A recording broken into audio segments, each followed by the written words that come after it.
من يهده الله فهو المهتد ومن يضلل فلن تجد له وليا مرشدا أشهد أن لا إله إلا الله وحده لا شريك له وأشهد أن محمدا عبده ورسوله لا نبي بعده أما بعد فإن أصدق الكلام كلام الله وخير الهدي هدي محمد صلى الله عليه وعلى آله وسلم وشر الأمور محدثاتها وكل محدثة بدعة وكل بدعة ضلالة وكل ضلالة في النار أما بعد. Alhamdulillah, kita bersyukur kepada Allah Subhanahu wa taala, di malam ini kita diperkenankan bersua di kajian yang diselenggarakan oleh kajian Cendana ya. Bukan keluarga Cendana, bukan ya. Tapi kajian Cendana. Dan insya Allah di malam ini kita akan membahas sebagaimana informasi yang telah di-share, yaitu berkaitan dengan perkara yang banyak ditanyakan ya. Mungkin ini termasuk FAQ ya, frequently asked question ya, yaitu tentang animasi, tentang gambar, dan juga tentang musik di dalam pendidikan dan permainan anak-anak. Bagaimana Islam di dalam memandang hal ini? Nah, sebenarnya untuk membahas pembahasan ini ya, ini bahasannya adalah lebih banyak kita akan berbicara tentang bab fikih ya. Ya. Karena ada sejumlah hal itu yang sifatnya kita nggak bisa lepas dari keterangan para ulama atau fatwa para ulama. Ya, dikarenakan ada beberapa hal yang memang sifatnya baru ya, tidak ada di zaman Nabi Shallallahu Alaihi Wasallam. Nah, tapi alhamdulillah agama kita sudah menerangkan segala sesuatunya secara lengkap, secara detail. Tidak ada satupun perkara yang dapat menghantarkan kepada kebaikan, apalagi mengantarkan kepada surga, melainkan sudah diterangkan. Dan juga tidak ada perkara yang dapat mendatangkan kemadharatan, ya, mendatangkan keburukan, apalagi menghantarkan kepada neraka, kecuali sudah diterangkan oleh agama kita. Ya, dan agama kita ini agama yang sangat sempurna. Ya, sebagaimana Allah Subhanahu wa taala berfirman di dalam surat Al-Maidah ayat 3, "Al-yauma akmaltu lakum dinakum wa atmamtu 'alaikum ni'mati wa raditu lakumul Islam madinah." Pada hari ini telah aku sempurnakan untuk kalian agama kalian. Ya, dan aku telah lengkapi nikmatku untuk kalian dan aku ridhoi Islam sebagai agama bagi kalian. Nah, jadi ini menunjukkan kesempurnaan agama kita. Ya. Nah, di samping itu, Islam juga agama yang rahmah, rahmatan lil alamin. Ya, sifat rahmahnya agama kita, agama Islam ini tidak lepas dari ya betapa rahmahnya Rabb kita Allah Subhanahu wa taala. Karena yang Allah disifatkan dengan Ar-Rahman Ar-Rahim, Zat yang Maha Penyayang. Ar-Rahman, kasih sayang Allah itu begitu luasnya. Ya, yaitu kepada semua makhluknya, tak terkecuali. Sementara Ar-Rahim, kasih sayang Allah kepada hamba-hamba Allah yang terpilih. Jadi Allah pilih di antara hamba-hambanya. Nah, karena itu Islam ini pilarnya adalah agama kasih sayang. Dan semua apa yang ada di dalam Islam, baik itu perintah dan larangan, itu nggak lepas dari kasih sayang. Kasih sayang Allah Subhanahu wa taala. Allah begitu sayangnya kepada hamba-hambanya, kepada ciptaannya, kepada makhluknya. Karenanya Allah ciptakan apa yang ada di langit dan di bumi ini untuk kemaslahatan manusia. Di samping itu juga Allah Subhanahu wa taala ya begitu sayangnya kepada hambanya, Allah berikan pedoman. Allah turunkan kalamnya Al-Qur'anul Karim. Bahkan Allah utus para nabi dan rasul dari bangsa kita manusia ya dalam rangka untuk apa? Menyampaikan risalah Allah agar kita bisa berpedoman dengannya, agar kita bisa hidup dengan baik, hidup dengan selamat, hidup dengan bahagia. Itulah kebaikan Allah Subhanahu wa taala. Nah, kemudian juga agama kita adalah agama yang adil. Di antara makna adil adalah wadu'u syai' fi mahallihi, meletakkan sesuatu pada tempatnya. Adil juga bermakna ya memberikan sesuatu sesuai dengan kebutuhannya. Ya, memberikan sesuatu sesuai dengan hajatnya. Itulah adil. Karenanya Islam ketika memperlakukan ya kepada seseorang, maka itu ada acuannya, ada pedomannya. Semua itu diperlakukan sesuai dengan keadilan. Ya, sesuai dengan ya kebutuhan dan kondisi. Karenanya adil itu bukan artinya musawah, bukan artinya sama rata. Tidak. Tapi adil itu artinya adalah memberikan sesuai dengan haknya, sesuai dengan kebutuhannya atau hajatnya. Itulah adil. Karenanya ketika menyikapi atau memperlakukan orang dewasa, nggak sama dengan menyikapi anak-anak. Bahkan anak-anak sendiri, ketika kita menyikapi anak usia bayi ya di bawah 2 tahun, atau anak usia gulam ya di bawah 7 tahun, atau anak usia yafi ya 7 sampai 10 tahun, atau hazawar ya 10 sampai balik atau 15 tahun, maka tentunya ya keadilan itu adalah ketika kita memperlakukan mereka sesuai dengan fase usianya, sesuai dengan tumbuh kembangnya. Itulah keadilan agama kita Islam. Ya. Nah, dan masih banyak lagi sebenarnya karakteristik dari agama kita yang menunjukkan keindahannya. Ini semua menjadi pijakan kita untuk membahas yaitu yang akan kita bicarakan pada malam hari ini. Ya. Nah, oleh karena itu sebelum kita membahas tentang bagaimana sih animasi itu hukumnya, bagaimana sih gambar makhluk bernyawa itu hukumnya, bagaimana sih adanya lagu-lagu, nyanyian dan musik-musik ya untuk mendidik anak-anak kita. Nah, sebelum kita membahas itu, maka perlu kita ketahui sejumlah pijakan-pijakan dan kaidah mendasar terlebih dahulu. Nah, yang tadi di muqaddimah yang telah disebutkan itu adalah juga termasuk pijakan awal ya. Pijakan awal yaitu agama kita telah sempurna. Agama kita itu adalah rahmatan lil alamin. Artinya semua syariatnya itu adalah untuk rahmah kasih sayang. Allah juga rahmah. Agama kita itu adil. Nggak mungkin agama kita itu melakukan kezaliman. Nggak mungkin. Ya, karena Allah Subhanahu wa taala adalah Maha Adil. Allah turunkan agama ini juga di atas keadilan. Makanya Allah perintahkan agar hamba-hambanya juga menegakkan keadilan. Ya. Nah, ini di antara pondasi-pondasi awal. Lalu kemudian ada beberapa kaidah di sini yang perlu kita pahami bersama, ya, yaitu kaidah pertama, apabila itu berkaitan dengan urusan agama, diniyah, urusan ibadah, ya, maka urusan diniyah atau urusan agama, apalagi akidah, itu sifatnya tauqifiyah. Sifatnya tauqifiyah. Tauqifiyah itu artinya baku. Ya. Baku artinya udah nggak bisa diutak-atik kecuali oleh Al-Quran dan Sunnah. Ya, ditetapkan oleh Al-Quran dan Sunnah. Tauqifiyah artinya adalah la yuthbitu illa bidalil. Tidaklah menetapkan dengan dalil. Atau la yuthbat illa bidalil. Tidaklah diisbat atau ditetapkan kecuali dengan dalil. Artinya harus ada dalilnya, Al-Quran dan Sunnah. Apabila tidak ada Al-Quran, dalil dari Al-Quran dan Sunnah, maka ya nggak boleh kita menetapkan, mengamalkan. Harus ada ilmunya dulu. Ilmunya tentunya Al-Quran dan Sunnah. Makanya ilmu qablal qawli wal amali. Inilah yang membedakan antara ahlu sunnah dengan selainnya. Dengan ahlul bidah wal ahwa, apalagi dengan orang-orang musyrikin. Karena ahlu sunnah itu kaidahnya adalah istadallu thumma taqadu. Mereka itu beristidlal dulu, menggali dalil dulu, mencari ilmunya, baru kemudian mereka membangun i'tiqad, keyakinan di atasnya. Ya, itulah ahlu sunnah.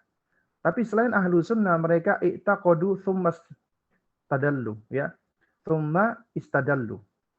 Ya. Adapun ahlu bid'ah, ahlu ahwa dan yang semisalnya, mereka itu ya meyakini dulu, membangun keyakinan dulu, baru kemudian mereka mencari-cari dalil.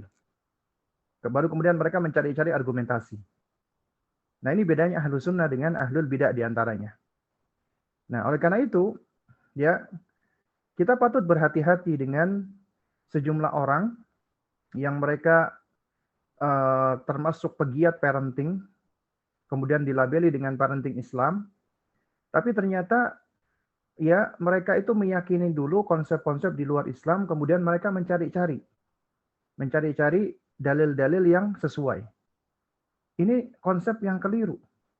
Ini konsepnya ahlul bid'ah wal ahwa, pengikut hawa nafsu dan pengikut bid'ah. Ya. Seharusnya yang tepat adalah kita membaca, menelaah Al-Quran dan Sunnah dan juga riwayat-riwayat atau asar-asar yang ada, baru kemudian kita menggali faidah dan manfaatnya. Baru kemudian kita ya beramal dengannya atau kita membangun keyakinan dengannya. Bukan sebaliknya, kita udah membangun keyakinan dulu, baru kemudian kita cari-cari dalil. Ya, kemudian berupaya untuk melegitimasi keyakinan atau amalnya. Ini tentunya bahaya, menyimpang. Dan ini sangat erat loh dengan bahasan kita. Karena nanti akan kita dapati ada orang-orang yang mereka sudah kadung, apa ya namanya ya, sudah kadung kepincut duluan ya istilahnya, dengan musik misalnya, atau dengan tarian-tarian, ya, atau yang seperti itu. Ya, sehingga akhirnya mereka susah untuk move on. Ya. Karena mereka sudah membangun keyakinan dulu. Ketika ada dalil, kayaknya nggak mungkin ya. Mereka lebih mendahulukan ya pemahaman atau akalnya. Akhirnya ujung-ujungnya menolak dalil. Nah, karenanya kaidah kita adalah kita harus menundukkan akal kita dengan dalil. Makanya dalam urusan diniyah, urusan agama, akal kita itu tunduk kepada wahyu. Agar akal kita itu menjadi lurus dan sehat. Tidak malah menzalimi syariat. Ya, tidak malah liar, kemudian malah merusak syariat. Ya, ini yang tentunya kita khawatirkan. Nah, jadi kaidah kita yang pertama adalah apa tadi? Adalah ya dalam urusan agama, diniyah, apalagi ibadah, apalagi akidah, maka harus berpijak pada dalil. Harus berpijak pada Al-Quran dan Sunnah. Ya. Lalu kemudian ya juga berkaitan dengan kaidah pertama tadi, ya itu kita berpijak di kaidah yang kedua, yaitu apabila itu urusannya tentang ibadah, maka kaidahnya adalah al-aslu fil ibadah atau kif. Hukum asal ibadah itu adalah kita berhenti. Kita abstain, tidak melakukan dulu. Sebagian ulama menyebutkan al-aslu fil ibadah ya at-tahrim atau haram. Hukum asal ibadah itu adalah terlarang atau haram. Sampai ada dalil yang menunjukkan bagaimana tata cara pelaksanaannya. Nah, karena itu kita nggak boleh beribadah kecuali kita punya ilmunya. Kita sudah tahu bagaimana tata cara yang telah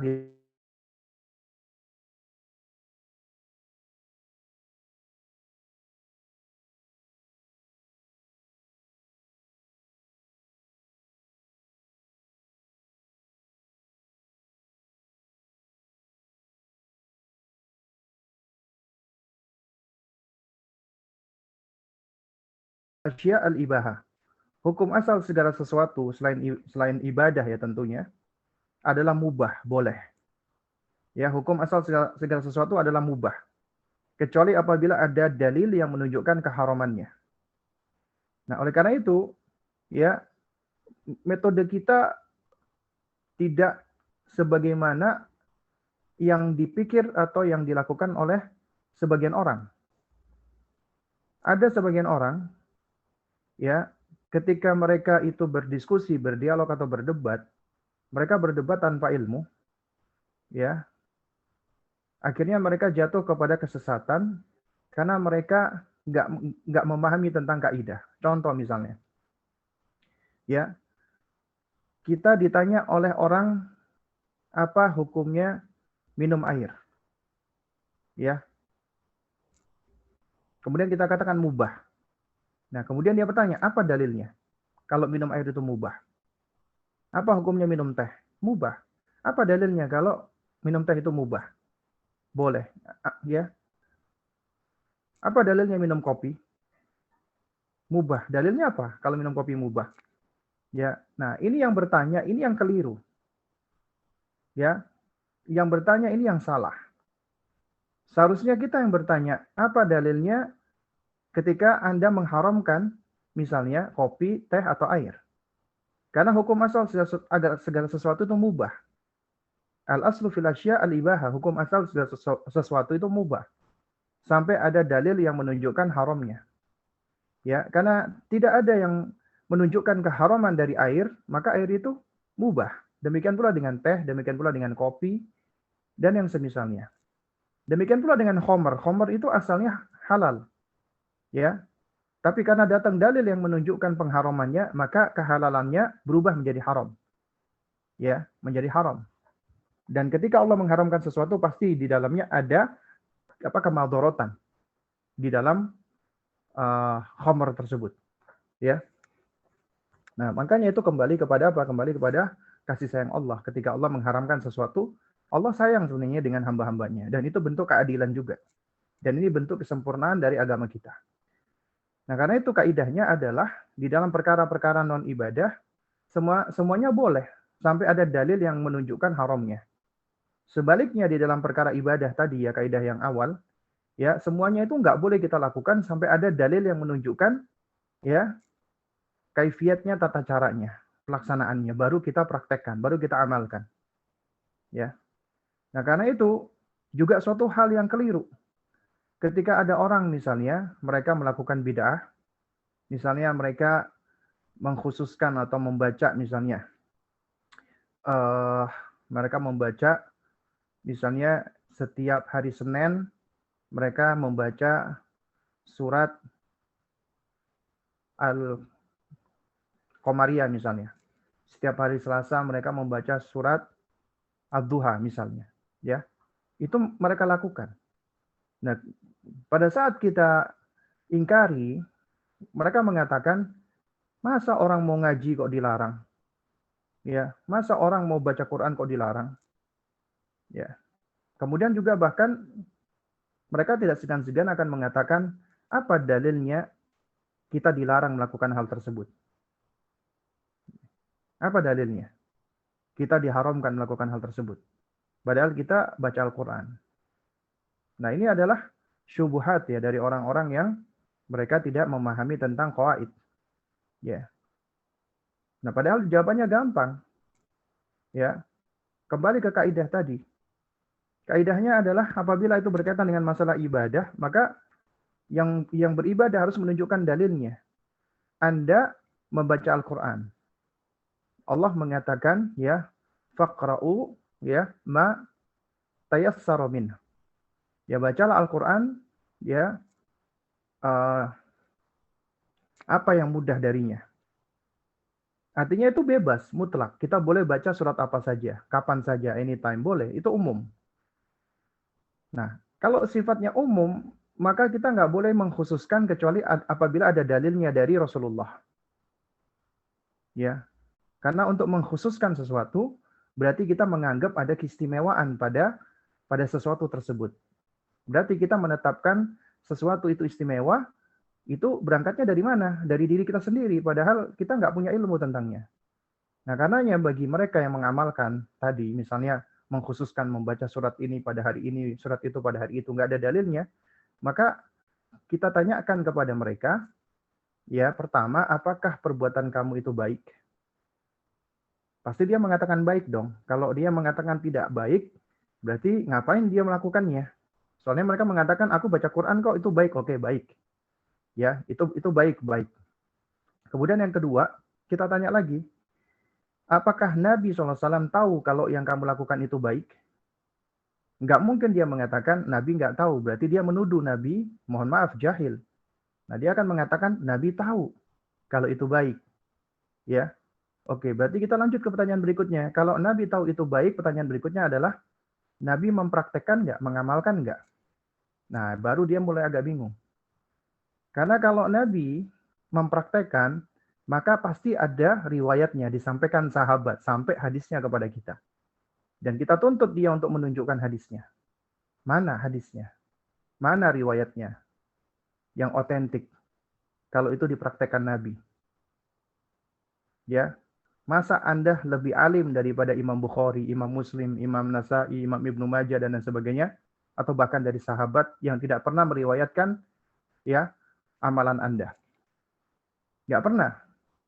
Ada satupun dari para ulama atau dari sahabat tabi'in dan tabi'ut tabi'un yang mengamalkan amalan Anda. Ya.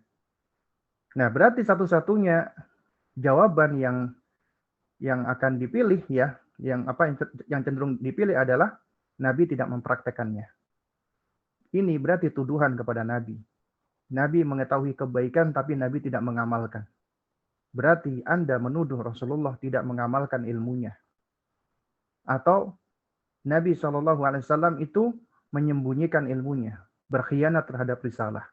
Makanya Imam Malik itu sampai mengatakan, "Mani ibtada'a fil Islami bid'atan yaraha hasanah, faqad za'ama anna Nabiyya sallallahu alaihi wasallam khana risalah." Ya. Siapa yang mengada-adakan suatu bid'ah dan dia menganggapnya itu baik, maka sungguh dia telah menuduh Rasulullah itu berkhianat. Kenapa? Karena Allah berfirman, "Al-yauma akmaltu lakum dinakum." Pada hari ini telah aku sempurnakan untuk kalian agama kalian, maka fama lam yakun yauma idzin dina fala yakunu al-yauma dina. Ya, segala sesuatu yang di hari ayat itu turun bukan termasuk bagian dari agama, maka di hari ini pula juga bukan termasuk bagian dari agama. Artinya Nabi sudah menyampaikan semuanya. Ya, nggak mungkin ada yang Nabi sembunyikan. Ya, nggak mungkin. Apalagi Nabi tidak mempraktekkan kebaikan yang beliau tahu. Itu berarti tuduhan. Makanya syaitan dan iblis itu lebih menyukai bid'ah daripada maksiat. Kenapa? Karena maksiat itu yutabu alaiha. Masih besar kemungkinan orang bertaubat. Karena dia tahu dia salah. Adapun bid'ah itu enggak. Bid'ah itu ya orang sulit untuk bertaubat. Karena dia menganggap itu adalah suatu kebaikan.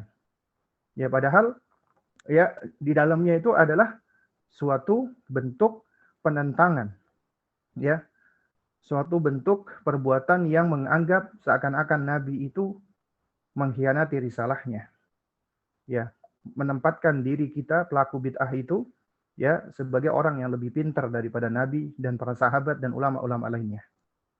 Nah, jadi makanya dalam masalah ibadah harus ada dalilnya dulu. Ini kaidah penting yang harus kita pahami. Ibadah, tanyakan dulu dalilnya. Kalau selain ibadah, apabila ada yang melarang, maka tanyakan apa dalil yang mengharamkan. Nah, itu kaidah mendasarnya seperti itu. Karena itu semua sarana, semua permainan untuk anak-anak kita secara asal adalah halal dan mubah. Semuanya boleh. Kecuali sampai ada dalil yang menunjukkan adanya suatu qarin atau indikasi dari bentuk-bentuk permainan atau bentuk-bentuk cara mendidik tersebut yang keliru atau yang salah. Itu kaidah yang pahami. Kemudian kaidah yang berikutnya, ya, yaitu kaidah yang yang kita harus pahami bahwasanya al-Islamu ya'ti li jalbil masalih wa dar'il mafasid. Islam itu datang ya untuk meraih kemaslahatan dan menolak kemadharatan atau menolak ya kerusakan. Jadi Islam datang itu untuk meraih kemaslahatan dan menolak segala bentuk kerusakan atau mafsadat. Karena Islam itu adalah agama yang bermanfaat untuk jiwa manusia, akal manusia, dan fisik manusia. Islam itu agama yang melarang seseorang membahayakan jiwanya, akalnya, dan fisiknya. Islam itu agama yang mengajak seseorang untuk mendatangkan kebaikan bagi jiwanya, bagi akalnya, dan bagi fisiknya. Dan Islam itu adalah agama ya yang mengajak untuk tidak melalaikan ya jiwa, akal, dan fisik kita dari Allah, dari agama Allah, ya, dan juga dari kemaslahatan bagi keluarga dan masyarakat. Dan Islam juga mengajarkan untuk tidak membuang-buang harta dan waktu sia-sia. Ya. Nah, ini adalah di antara kaidah yang harus kita pahami. Nah, oleh karena itu makanya pertimbangan para ulama ketika akan menghukumi sesuatu di antaranya melihat maslahat dan madarat. Dan ini memang ranahnya orang-orang berilmu. Ya, melihat kemaslahatan dan kemadaratan. Ya, oleh karena itu makanya ada suatu keadaan atau suatu kondisi di mana yang tadinya haram itu menjadi boleh. Ya, karenanya para ulama sampai membuat sebuah kaidah di antaranya adalah ad-daruratu tubihul mahdzurat.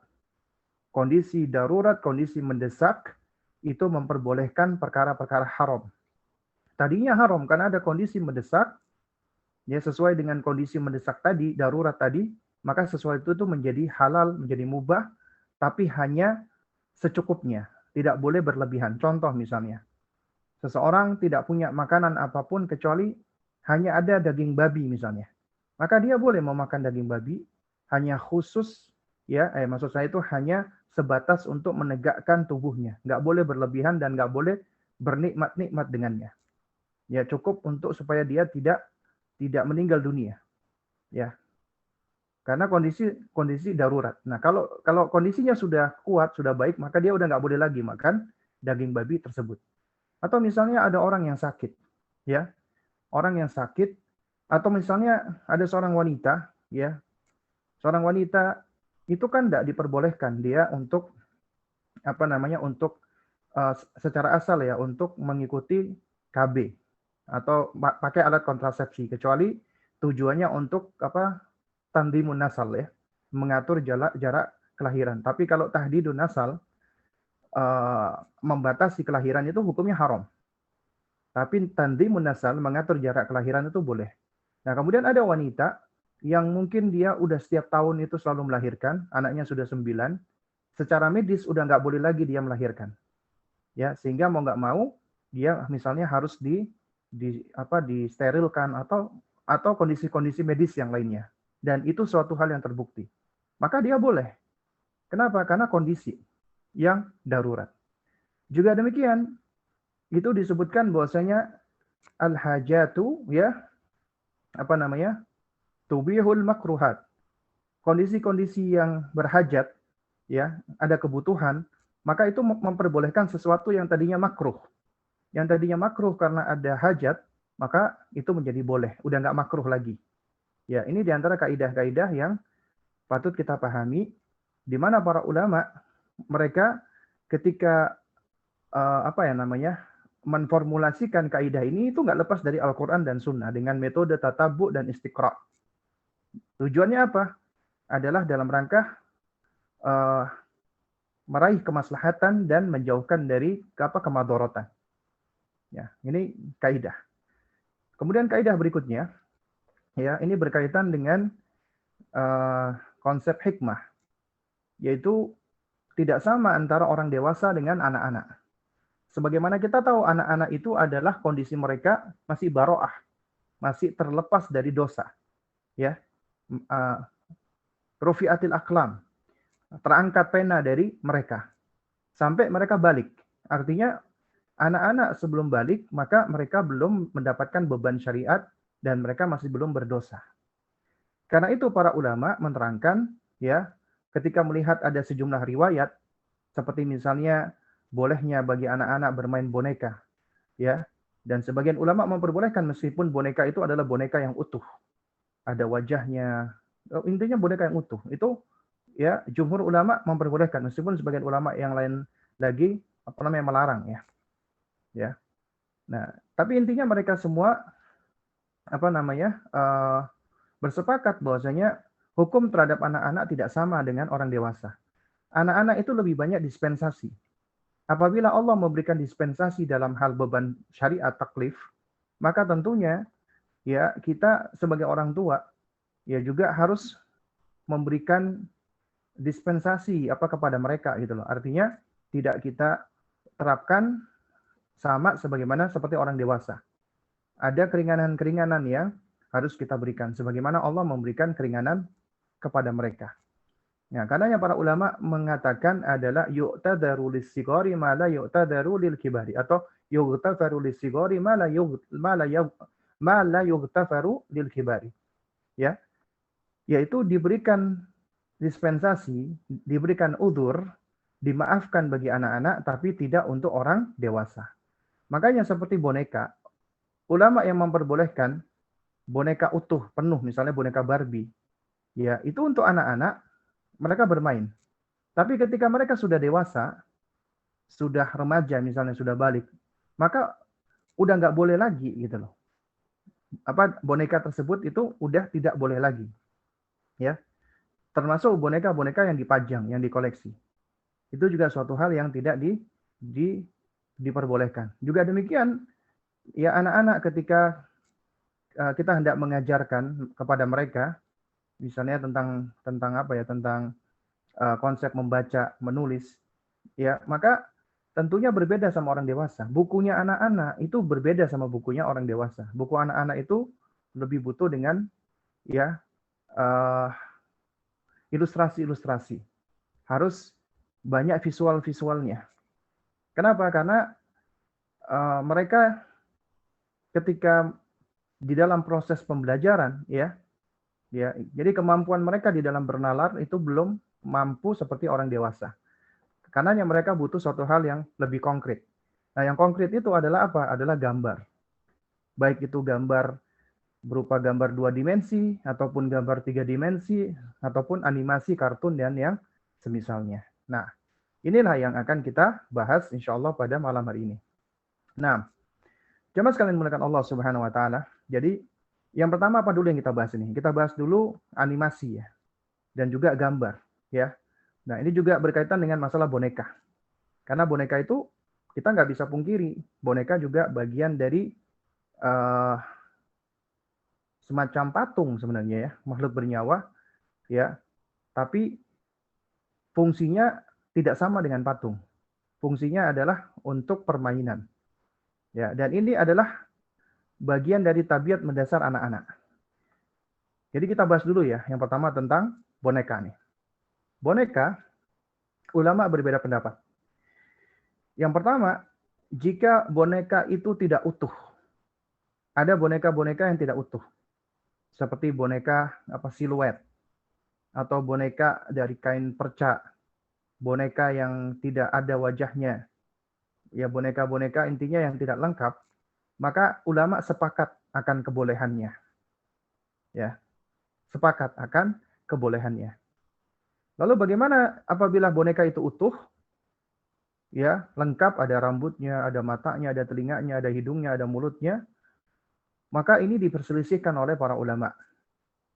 Jumhur ulama, ini perhatikan, jumhur, mayoritas ulama, Malikiyah, Syafi'iyah, dan Hanabilah berpendapat bahwasanya haram hukumnya membuat gambar dan patung makhluk bernyawa kecuali untuk anak-anak.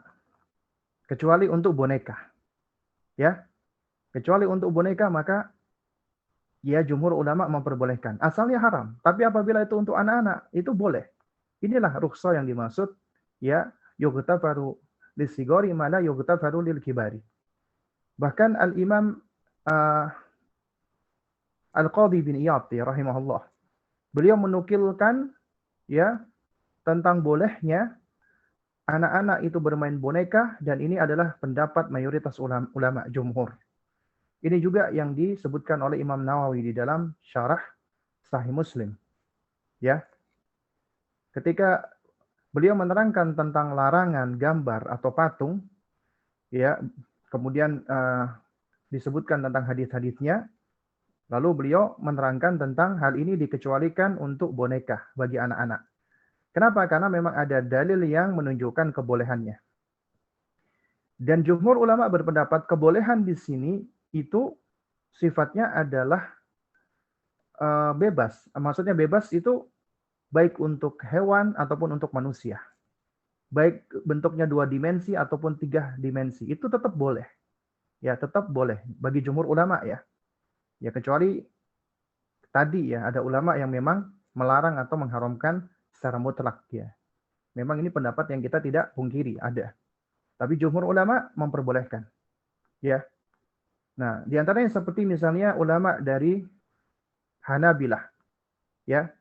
Ulama dari Hanabilah itu memperbolehkan boneka-boneka untuk anak-anak atau patung bahkan untuk anak-anak, ya, untuk permainan mereka, asalkan anggota tubuhnya tidak sempurna. Karena ketidaksempurnaan itu menghilangkan statusnya sebagai bentuk makhluk bernyawa. Nah, sementara jumhur ulama itu tidak mempersyaratkan hal ini. Ya. Apa dalilnya? Di antara dalilnya adalah hadis bahwasanya Ibunda Aisyah radhiyallahu taala anha beliau punya boneka. Ya. Sebagaimana diriwayatkan oleh Imam Bukhari rahimahullah. Ibunda Aisyah radhiyallahu taala anha beliau pernah bercerita, "Kuntu al'abu bil banati 'inda Nabi sallallahu alaihi wa alihi wasallam."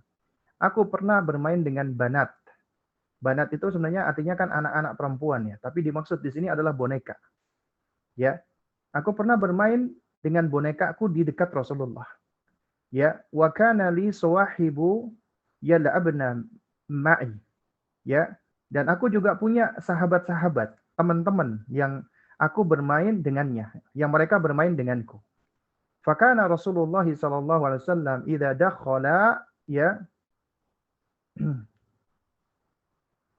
yataqamma'na minhu. Dan setiap kali Nabi SAW itu masuk ke dalam rumah, maka teman-temanku ini semuanya pada bersembunyi. Ya, karena malu dengan Rasulullah SAW. Dan ini adalah akhlak yang baik ya.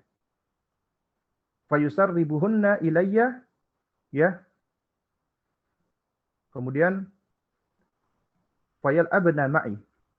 Lalu beliau pun, ya, maksudnya Nabi SAW itu memberikan mainan kepadaku, ya.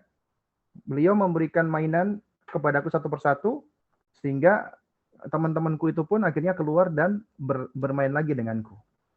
Nah, ini diantara dalilnya. Dan dalil dan hadis-hadisnya masih banyak ya. Ya, ini menunjukkan bahwasanya boneka bagi anak-anak kecil itu boleh. Ya, meskipun memang ada khilaf antara boneka yang utuh atau tidak utuh. Ya. Dan jumhur ulama memperbolehkan meskipun boneka itu utuh. Ya, meskipun boneka itu lengkap anggota tubuhnya, meskipun yang lebih aman adalah tidak lengkap.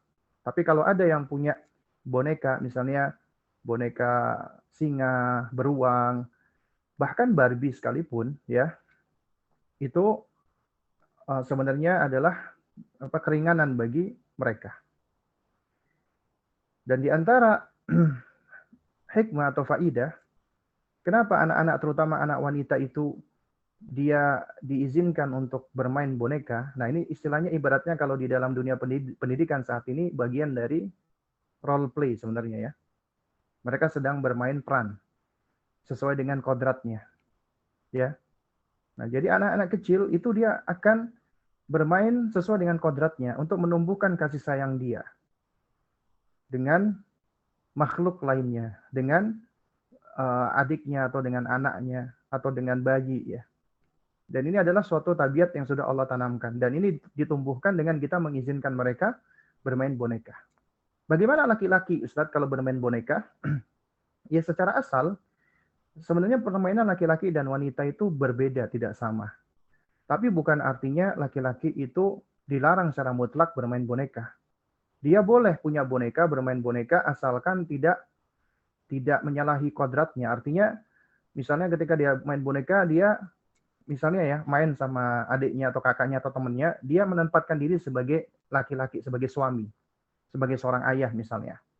Nah, jadi yang demikian insya Allah aman. Tapi kalau dia menempatkan diri misalnya sebagai seorang ibu, nah maka kita perlu concern dalam hal ini.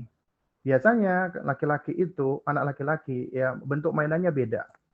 Kalau perempuan mainannya biasanya boneka-boneka yang imut-imut, yang lucu-lucu ya, unyu-unyu gitu. Tapi kalau anak laki-laki biasanya bonekanya model-model kayak dinosaurus lah, robot-robotan. Nah, itu secara asal sebenarnya adalah tidak mengapa. Asalkan tadi, ketika mereka bermain bukan cuma sekedar kita fasilitasi, tapi itu kita jadikan sebagai momen pembelajaran bagi mereka. Karena bermainnya mereka itu adalah salah satu sarana kita untuk Untuk apa? Untuk ngajarin mereka. Nah, kemudian yang kedua, ya, setelah boneka, kita bicara tentang gambar, ya. Kita bicara tentang gambar makhluk bernyawa, ya. Lalu bagaimana tentang gambar makhluk bernyawa untuk anak-anak usia dini? Ya memang secara asal, ya, menggambar makhluk bernyawa itu haram. Itu secara asal. Karena di dalam sebuah hadis yang muttafaqun alaihi, Nabi SAW sampai mengatakan, ya, waman adlamu mimman dhahaba, ya, yakhluqu ka khalqi. Ya. Siapakah gerangan yang lebih zalim daripada orang yang mencipta seperti ciptaanku? Seakan-akan dia mencipta seperti ciptaanku. Ya, sehingga akhirnya di hari kiamat dia akan dikatakan apa namanya? Falyakhluqu dzarratan. Ya, atau habbatan atau syairatan. Maka buatlah ya. Jadi kata Nabi SAW, siapakah gerangan yang lebih zalim daripada orang yang mencipta seperti ciptaanku? Ini adalah hadis qudsi, ya. Hadis qudsi artinya ini firman-Nya Allah Subhanahu wa taala yang disampaikan oleh Nabi. Ya. Nah, kemudian dianjurkan kalau mau buat gambar maka hendaklah menggambar bibit tanaman ataupun gandum. Ya, ataupun gandum. Nah, dan juga masih banyak riwayat-riwayat yang lain, ya, seperti misalnya hadis yang menunjukkan orang-orang yang membuat patung atau gambar makhluk bernyawa di hari kiamat, maka dia akan dituntut untuk memberikan nyawa atau menghidupkan, ya, gambar-gambar atau patung-patung yang dia buat tadi. Itu secara asal. Tapi ternyata, ya, ada hal-hal yang dari asal yang tidak boleh ini, itu ternyata menjadi boleh. Yang pertama, apabila seseorang menggambarnya itu tidak utuh. Ya. Meskipun ini memang ada khilaf di antara para ulama. Seperti misalnya dihilangkan lehernya. Makanya ada beberapa gambar-gambar di dalam buku itu, ya, ada wajahnya, ada badannya, tapi tidak ada lehernya. Ya. Meskipun di wajahnya itu ada matanya, ada hidungnya, tapi lehernya tidak ada. Anggapannya kalau tidak ada leher berarti dia tidak hidup. Ya. Kemudian ada pula yang menghilangkan wajahnya, faceless. Ya, jadi kalau dianggap nggak ada wajahnya, faceless, maka ya dianggap seperti pohon dan yang lain sebagainya, benda-benda mati yang lainnya. Ya. Namun wallahu taala alam bisawab, ya, sebenarnya, ya, jika kita perhatikan mau faceless ataupun tidak faceless, ya, itu sebenarnya tergantung kepada tujuan tadi. Ya, itu bergantung kepada tujuan. Ya, sebagaimana tadi boneka, orang yang membuat boneka itu kan berarti dia membuat boneka untuk permainan anak-anak. Meskipun dia menggambar secara utuh. Apabila anak-anak itu boleh bermain boneka, menurut jumhur ulama, yang tadinya para ulama mengharamkan membuat patung dan menggambar, kecuali untuk anak-anak, ya, untuk permainan anak-anak, maka demikian pula dengan gambar. Ya, gambar. Ya. Nah, meskipun memang lebih aman adalah faceless, tapi wallah alam bisawab, ya, kalau saya pribadi, ya, itu sebenarnya lebih condong tidak masalah apabila gambar buku untuk anak-anak itu gambarnya gambar yang utuh. Ya. Gambar yang ada wajahnya, ada hidungnya, ada mulutnya, ya, itu dari yang saya pahami adalah tidak mengapa apabila ditujukan untuk anak-anak, apalagi anak-anak usia dini. Karena betapa sering nih anak-anak usia 3 tahun, 4 tahun, ketika dikasih buku-buku yang tidak ada wajahnya, mereka heran. Padahal mereka sedang belajar nih tentang anggota tubuhnya, tentang mengenali ya, diantaranya mengenali tubuh. Ya, jadi ini ada yang unik, ya. Saya pernah kasih hadiah buku ke keponakan saya, ya, dan itu memang buku-buku yang faceless, ya. Ketika saya main lagi, itu diceritain sama ibunya sambil ketawa-ketawa. Terus dilihatin bukunya. Semua buku yang faceless itu sama dia dikasih mata semuanya. Ya. Dan apakah si anak ini dosa? Tidak. Ya. Karena ini anak masih belum dosa gitu loh. Ya, masih baro'ah. Terlepas ataupun terbebas darinya. Juga beberapa tahun yang lalu, ya, saya pernah ikut daurah. daurahnya Syekh Amin Al-Misri di Magelang. Beliau juga punya buku judulnya Mausu'ah At-Tiflil Muslim. Ya, beliau ini pemateri ya di apa namanya? Di stasiun TV Ar-Rahma ya. Beliau selama kalau nggak salah 15 atau 20 tahun gitu, beliau memang spesialisasi kajian keluarga, kajian parenting dan anak-anak. Beliau punya buku judulnya Mausu'ah Tiflil Muslim, ensiklopedi anak muslim. Itu buku beliau gambarnya makhluk bernyawa utuh, ada wajahnya, ada hidungnya. Ya, dan ketika kita daurah, ya biasa, pertama kali ditanyakan oleh teman-teman tentang buku itu, kenapa ya Syekh, bukunya kok gambarnya makhluk bernyawa utuh. Dan akhirnya beliau jelaskan, beliau terangkan, dan akhirnya juga beliau di keesokan harinya ya, di hari kedua atau hari ketiga ya, beliau minta panitia untuk menfotokopikan fatwanya Syekh Albani dan Syekh Utsaimin rahimahumullahu taala yang menunjukkan ya tentang adanya uzur atau kebolehan apabila ini memang ditujukan untuk anak-anak. Ya, apabila ditujukan untuk anak-anak maka ini suatu hal yang dibolehkan. Memang pendapatnya Syekh bin Baz rahimahullah itu haram mutlak. Apalagi pendapatnya Syekh Mukbil. Ya cuman kita tentunya dalam hal ini ya bukan artinya kita memilih-milih sesuai dengan hawa nafsu, tidak. Kita memilih tentunya sesuai dengan ya kita berupaya untuk pertama minta bimbingan Allah Azza wa Jalla agar Allah menunjukkan kepada kita yang hak itu hak dan yang batil itu batil, dan kita menelaah dalil, kita baca ya. Sembari kita minta hidayah dari Allah. Nah, kemudian setelah itu kita mohon bimbingan ya. Kita lihat mana pendapat yang kita lebih condong kepadanya. Dan enggak sepatutnya kita sampai harus berantem, bermusuhan, apalagi saling ya mentahdir gara-gara hal ini. Ya. Nah, ini juga sama ini. Coba kita perhatikan ya. Ada fatwanya Syekh Utsaimin rahimahullahu taala. Ya. Ini bisa dilihat di mauqi beliau, website beliau ataupun di YouTube ya. Ya. Nah, hukum buku bergambar bagi anak-anak. Al-Qari ya, moderator itu membacakan pertanyaan kepada Syekh Utsaimin rahimahullahu taala. Beliau mengatakan ya, hadza su'al yas'alu an kutubil atfali wa yaqulu innahu yantashiru fi katsiri minal maktabati anna kutubal atfal ya sahib as-suwar. Ada pertanyaan yang menanyakan tentang hukum buku-buku untuk anak-anak. Ya, si penanya mengatakan bahwa sesungguhnya buku untuk anak-anak yang banyak menyebar di berbagai maktabat ya toko-toko buku itu adalah buku-buku yang penuh dengan gambar-gambar, tentunya gambar makhluk bernyawa. Ya, wa hujjatuhum anal atfal la yaqra'una hadhil kutub.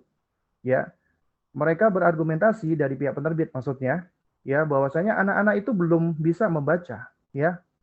Nah, jadi kalau isinya tulisan ya tentunya nggak bisa dibaca. Nah, ini argumentasi mereka, ya. Wala yanzuruna fiha illa suwar. Dan anak-anak itu ya yang dilihat itu cuma gambar saja. Ya, maka apakah ini diperbolehkan? Ya, dikatakan gitu apa namanya? Fal hadza ya masughu fi mithli hadzal kutub ya wa ma ra'yu fadilatikum fi iqtina'iha wa syara'iha lil atfal. Ya, apakah alasan semacam ini itu diperbolehkan untuk buku-buku buat anak-anak ini? Bagaimana pendapat Anda wahai Syekh yang mulia ya tentang buku ini, memiliki buku ini dan membeli buku ini buat anak-anak? Apa jawaban Syekh? Ya, beliau mengatakan an-nadhiru li kutubil atfal an yanzura mawdu'iyah ya. An yanzura mawdu'aha. Ya. Orang yang hendak memilih buku, kata Syekh, hendaknya lihat kontennya, temanya. Itu pertama kali. Ya. An yanzura mawdu'a al-kitab. Lihat isi buku tersebut. Ya. Ini bukunya, kontennya itu benar nggak sih? Mengandung kemaksiatan nggak? Mengandung kesyirikan nggak? Mengandung kesesatan nggak? Dilihat dulu kontennya. Kemudian, wahal hadha huwa nafi' au dhar. Ya, apakah dia itu buku ini itu bermanfaat ataukah malah membahayakan? Ya. Au dhar ya, au dhar afwan. Au la nafi' wala dhar, atau mungkin buku tidak bermanfaat dan juga tidak membahayakan. Jadi ada 3 macam buku anak-anak. Buku yang bermanfaat, buku yang membahayakan dan buku yang tidak bermanfaat dan juga tidak membahayakan. Netral ya. Nah, li'anna hadhil kutub ya thalatha aqsam. Karena buku anak-anak itu ada 3 macam. Pertama, qismun minha nafi'. Buku yang bermanfaat ya, wan nafi' kulluna ya'lam ya anna ijadahu lil atfal wa wada'ahu baina aydihim fihi khair. Adapun buku yang bermanfaat kita tahu bahwasanya ya membuat buku tersebut, kemudian memproduksinya, menyebarkan ya buku yang bermanfaat ini, maka ini suatu hal yang baik. Kemudian buku yang kedua adalah qismun dhar ya yajibul bu'da anhu. Buku yang berbahaya bagi anak-anak wajib untuk dijauhi. Wa qismu tsalits, adapun yang ketiga adalah ya buku yang ma huwa illal qasas wal mudhi'u lil waqt. Buku yang ketiga adalah buku yang tidak bermanfaat tapi juga enggak bahaya. Ya, buku yang hanya isinya kisah-kisah, cerita-cerita ya yang membuang-buang waktu. Nah, kemudian kata Syekh ya, amma ma yusahibuhu min as-suwar fa hadhihi as-suwar man ajaza mithla hadhihi lil atfal fil la'ibi ya ajaza hadhihi li'annahu la farqu baina ma yattakhidhu at-tifl ya liyal'abu bihi wa baina ma yanzuru ilayhi min ajli an yakhdimahu fil qissah ya. Sedangkan hukum gambar atau buku-buku anak yang bergambar ya yang ada pada buku-buku anak-anak tadi itu memang ya diperselisihkan oleh para ulama. Ada ulama yang memperbolehkan. Di antaranya mereka berdalil dengan kebolehan boneka untuk anak-anak. Ya, sehingga juga boleh adanya gambar-gambar untuk anak-anak. Ya, karena nggak ada perbedaan antara boneka ya yang digunakan anak-anak bermain dengan gambar-gambar yang dilihat seperti ini. Untuk membantu anak bisa memahami isi buku yang disampaikan. Ya. Nah, kemudian juga ada ulama yang juga berpendapat ini adalah suatu hal yang nggak boleh, dilarang. Boneka yang utuh nggak boleh. Maka demikian juga dengan gambar seperti ini. Ya. Nah, kemudian kata Syekh, ya, wal amru fi hadza qarib. Ya. Jadi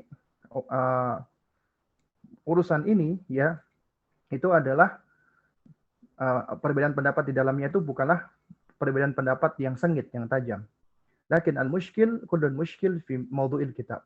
Namun yang menjadi inti, yang menjadi utama itu adalah bagaimana sih isi buku tersebut. Itu yang paling penting. Jadi yang kuncinya adalah isinya.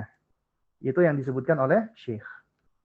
Dan ini juga yang disampaikan oleh Syekh Amin Al-Misri dari fatwanya Syekh Utsaimin dan juga ada fatwanya dari Syekh Al-Albani rahimahullahu taala.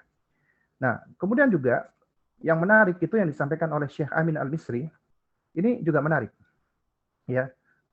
Poin pertama, ya, apabila jumhur ulama memperbolehkan boneka, maka tentunya ya apabila boneka yang bentuknya 3 dimensi itu saja diperbolehkan, maka tentunya gambar-gambar yang dia dua dimensi tidak berbentuk patung, maka lebih aula, lebih boleh lagi untuk anak-anak.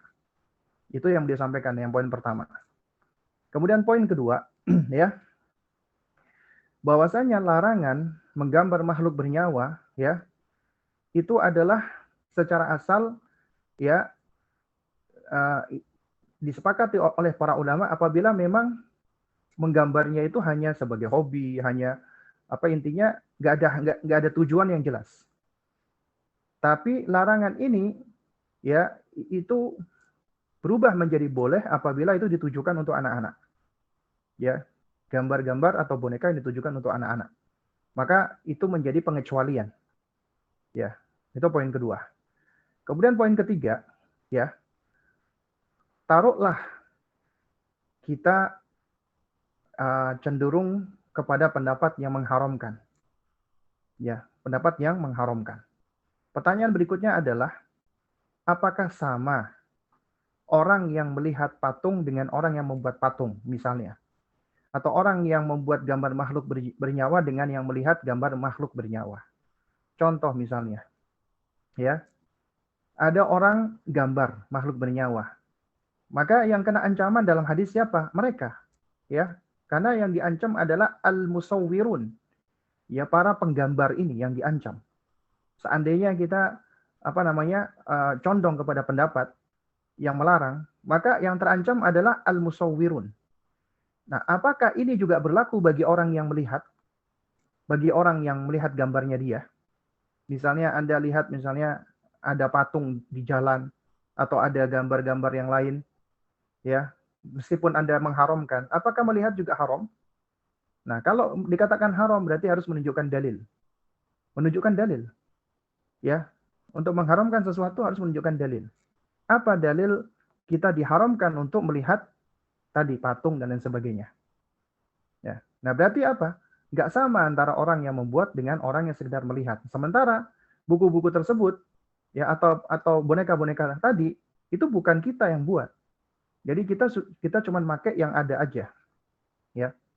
Nah, kemudian poin yang keempat, ya, ya. Juga apakah sama antara orang yang menggambar dengan orang yang hanya memindahkan gambar yang sudah ada? Ya.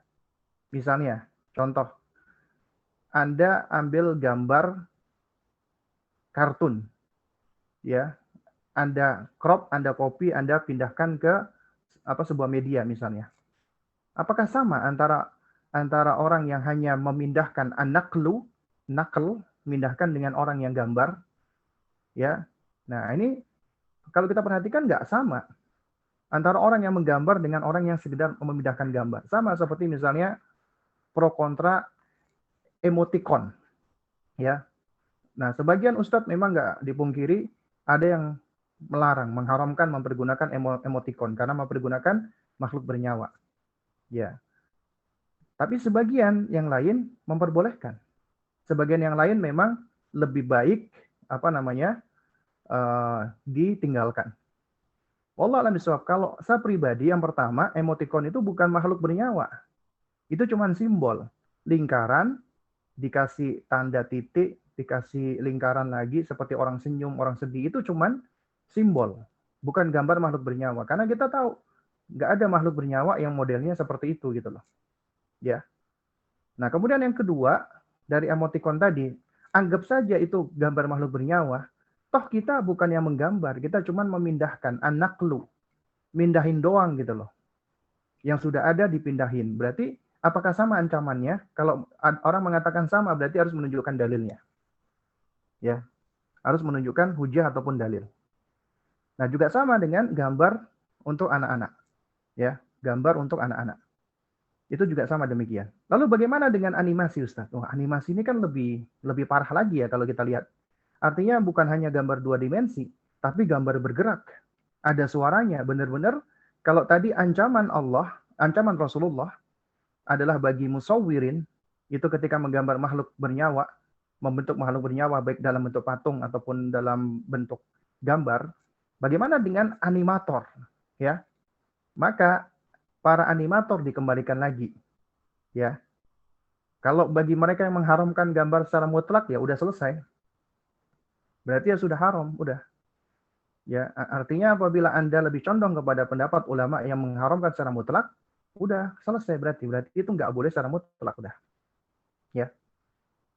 Namun jika kita condong kepada pendapat ya jumhur ulama ya tentang kebolehan sesuatu yang seperti ini untuk anak-anak, maka bagi animator dikembalikan tadi kepada tujuannya. Apabila dia bikin animasi tadi, kontennya bukan untuk anak-anak, maka nggak boleh, haram. Tapi kalau kontennya untuk anak-anak, maka diperinci. Kontennya bermanfaat ataukah tidak bermanfaat. Kalau kontennya tidak bermanfaat malah membahayakan, maka dia berdosa. Mengajak anak-anak kepada keburukan ataupun kejelekan. Tapi apabila kontennya bermanfaat, mengajak kepada kebaikan, maka kembali lagi boleh. Sebagaimana ini ditanyakan kepada Syekh Utsaimin rahimahullah ketika bertanya tentang adanya studio-studio Islam yang memproduksi film-film animasi atau kartun, ya. Nah, itu diantaranya seperti misalnya judulnya Fathu al-Konstantiniyah, ya, penaklukan Konstantinopel. Itu ada film kartunnya. Dan ini ditanyakan kepada Syekh Utsaimin, ya, atau Rihlatus Salam, ya, apa namanya, perjalanan kedamaian, damai, ya, atau Ghulamun Najran, ya, anak apa namanya, Najran, ya, yang mana ini kisah yang disebutkan dalam surat Al-Buruj, atau film-film yang diambil dari kisah-kisah yang ada di dalam hadis Nabi SAW. Nah, kemudian oleh moderator ketika ditanyakan ke Syekh Utsaimin rahimahullah, beliau mengatakan wa hadhihi rusum al-mutaharrika yaj'alunaha badilan anir rusumil mutaharrika al-fasidah. Ya, yaitu film-film kartun atau animasi gambar bergerak ini itu mereka buat sebagai alternatif pengganti film-film animasi yang rusak, yang jelek. Ma huwal hukmu fi dzalika ya Syekh? Lantas apa hukum hal ini wahai Syekh? Perhatikan jawaban Syekh Utsaimin rahimahullah. Syekh Utsaimin rahimahullah taala menjawab, "Ana ara annaha insyaallah ma fiha ba's." Aku berpendapat hal ini insyaallah tidak mengapa, kata Syekh Utsaimin rahimahullah. Ini banyak. Membuat film animasi gambar makhluk bernyawa. Ya. Dan animasi-animasi yang ada itu, ya, yang film-film yang disebutkan judulnya ini bukan yang faceless, tapi yang ada wajahnya, ada matanya dan seterusnya. Li'anna al-waqi' ya annaka kama ya tafaddalta anna tahmi sibyan anil asya' al-muharramah. Karena kenyataannya, realitanya sebagaimana yang telah engkau sebutkan, yaitu si moderator tadi, ya, adalah ini semua tujuannya untuk menjaga anak-anak dari konten-konten yang jelek, yang haram. Ya. Nah, fa aqallu ma fiha idza kana wala budda an naqula apa namanya? Bitashdidi annaha ashal minar rusumi al-ukhra allati yusammunaha aflam al-kartun. Minimal, ya, jika hal ini adalah suatu hal yang harus dilakukan, maka ini lebih ringan, lebih enteng daripada, ya, apa yang mereka sebut dengan film kartun, ya, apa namanya? Yakni tilka kama sami'na fiha at-tashkik fil aqidah. Ya, dan ini adalah sebagaimana yang kami dengar di film-film kartun itu ada berisi konten-konten yang tashkik, ya. Tashkik itu membuat keraguan-raguan terhadap akidah. Sekarang hampir semua film kartun yang disaksikan oleh anak-anak kita, ya, yang berasal dari orang kafir, itu isinya banyak keburukan. Mulai dari Doraemon, ya, minta kepada kantung ajaib, tidak minta kepada Allah Subhanahu wa taala. Makanya ketika ada konten-konten animasi yang berisi anak-anak belajar tentang akidah, tentang tauhid, maka itu suatu hal yang baik, ya. Ini yang difatwakan oleh Syekh Utsaimin rahimahullahu taala. Nah, juga sama, ya. Ini juga yang saya dapati juga, ya, di sejumlah fatwa-fatwa, ya, ini banyak di YouTube, ya. Itu juga ini pendapatnya Syekh Mustafa Al-Adawi. Bahkan, ya, guru-guru kami, ya, masyayikhuna kayak Syekh Ali Al-Halabi, kemudian Syekh Masyhur Hasan Al-Salman, ketika itu mereka datang ke, ya, Ma'had Ali Al-Irsad di Surabaya, ya. Mereka tahu bahwasanya teman-teman yang belajar di Ma'had itu ada materi pelajaran, ya, namanya Fahmul Masmu', ya. Yaitu apa namanya? Pemahaman suara. Jadi dilihatkan video-video. Di antaranya video-video kartun tadi, ya, yang berbahasa Arab untuk belajar. Nah, ini juga apabila tujuannya untuk konten belajar, itu juga suatu hal yang ulama juga banyak memperbolehkan. Demikian pula menantunya Syekh Utsaimin, ya, Syekh Dr. Khalid Al-Musli, beliau juga memperbolehkan hal ini. Ya. Dan juga masih ada beberapa ulama-ulama kontemporer, ya. Kenapa kita katakan kontemporer? Karena ini adalah hal yang tidak ada di zaman dahulu, adanya di zaman sekarang, ya. Dan mereka banyak yang memperbolehkan apabila itu ditujukan untuk anak-anak, ya. Nah, jadi kesimpulannya di sini adalah, ya, yang pertama, bagi antum yang condong kepada pendapat mengharamkan gambar makhluk bernyawa secara mutlak, maka sudah selesai.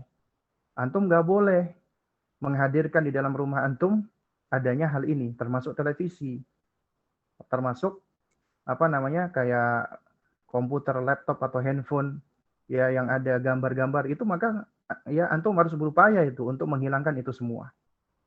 Dan ini memang suatu hal yang sulit dan pelik. Tapi kalau antum meyakini hal tersebut, maka itu adalah konsekuensi daripada pendapat yang harus antum pegang. Ya. Dan ini juga suatu hal yang menarik ya.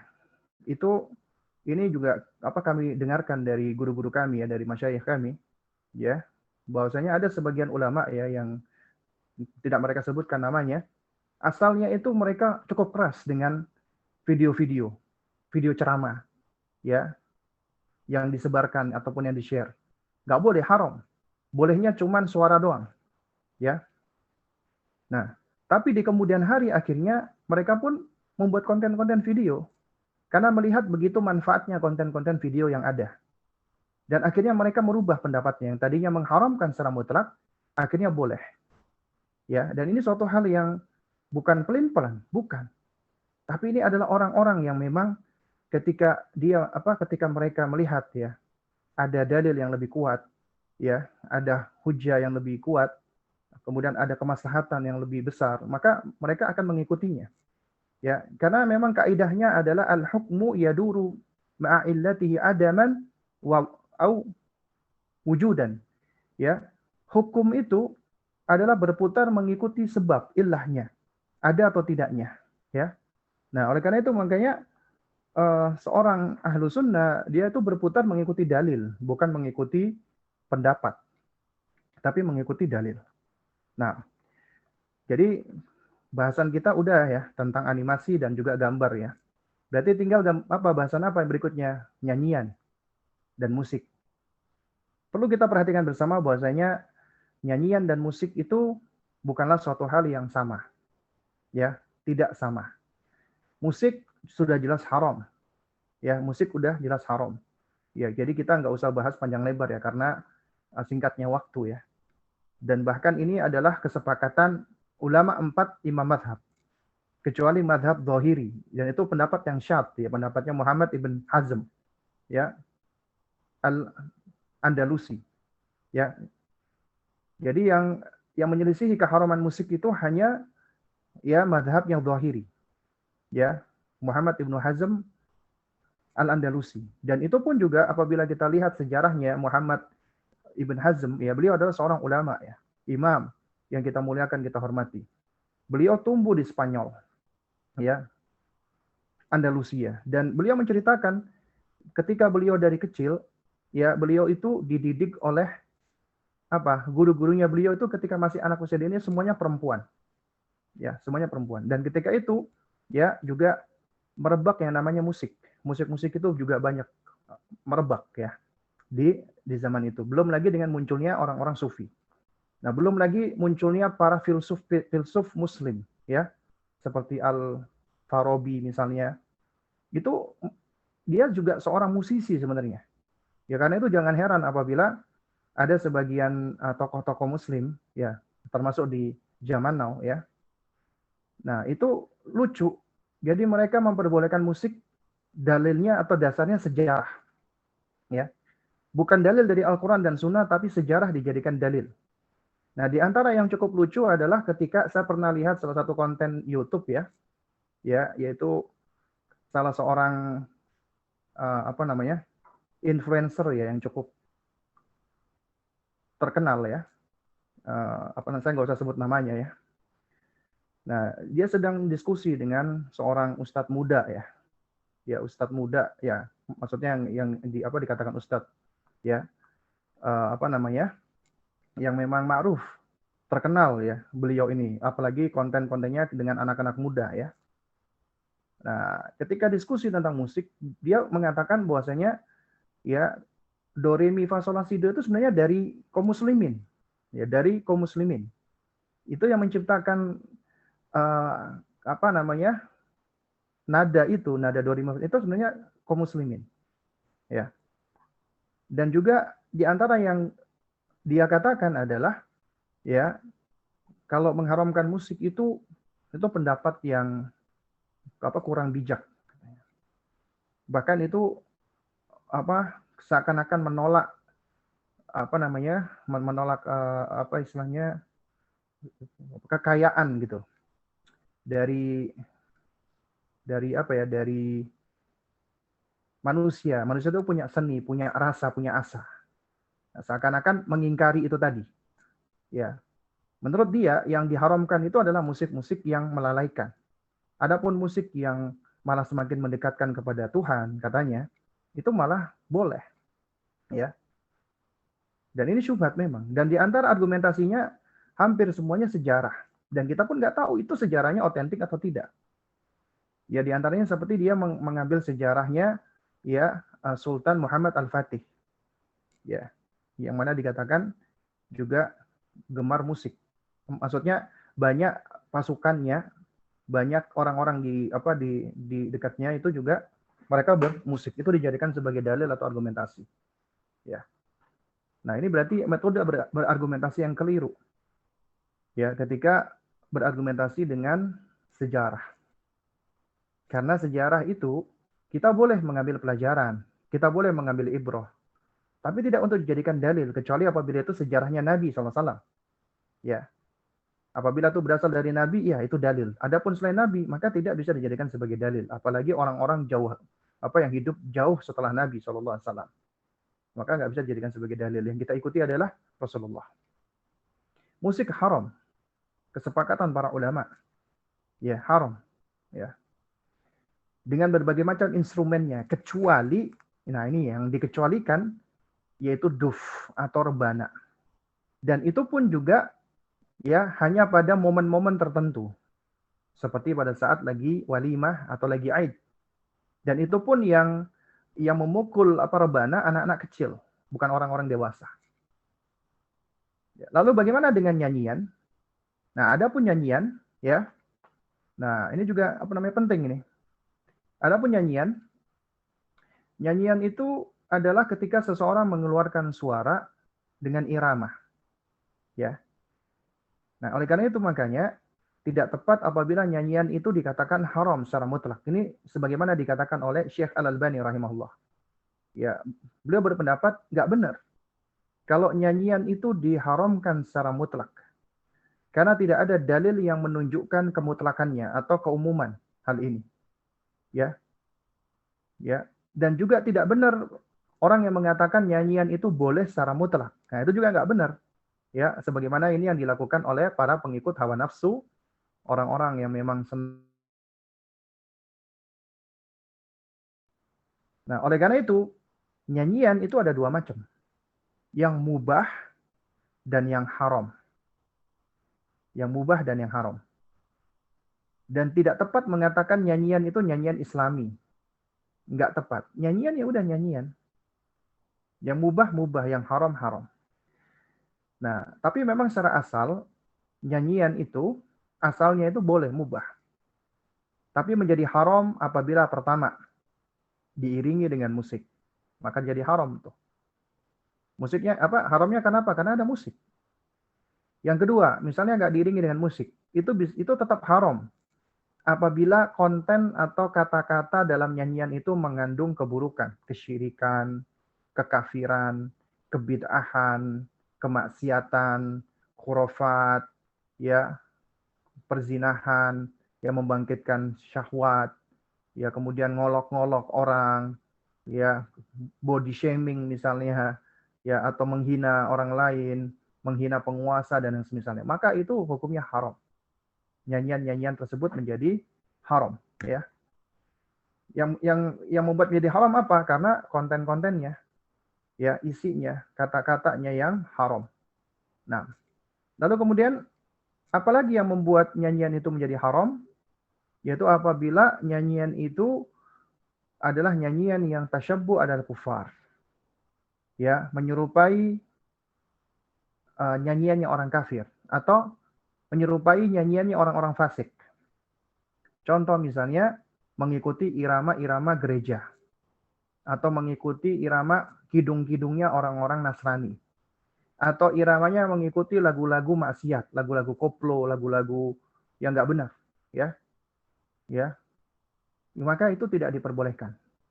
Nah, saya pernah lihat ya, waktu itu pernah dengar anak-anak kecil itu diajarin sebenarnya sih kontennya enggak ini ya, tidak jelek ya. Tetapi saya lupa. Tapi iramanya itu seperti lagu Iwak Peyek. Ya. Jadi mengikuti irama lagu Iwak Peyek. Kita tahu ya lagu Iwak Peyek itu adalah lagu-lagu yang nggak baik ya. Nyanyian-nyanyian yang nggak baik. Jadi kalau apabila itu mengikuti irama dari yang udah dikenal dengan kefasikannya atau dengan kekafiran, maka itu menjadi haram. Ya. Kemudian juga yang berikutnya lagi, menjadi tidak boleh apabila itu dijadikan sebagai sarana dakwah. Mengajak orang berdakwah dengan nyanyian-nyanyian. Apalagi dijadikan sarana ibadah. Mau ibadah nyanyi-nyanyi dulu. Dan ini ya, sungguh suatu hal yang cukup ironik, ya banyak dilakukan oleh banyak masjid di negara kita. Sebelum sholat, itu anak-anak kecil kumpul nyanyi-nyanyi. Bahkan sekarang lagunya, apa namanya, Nisa Sabian itu masuk ke masjid-masjid sekarang.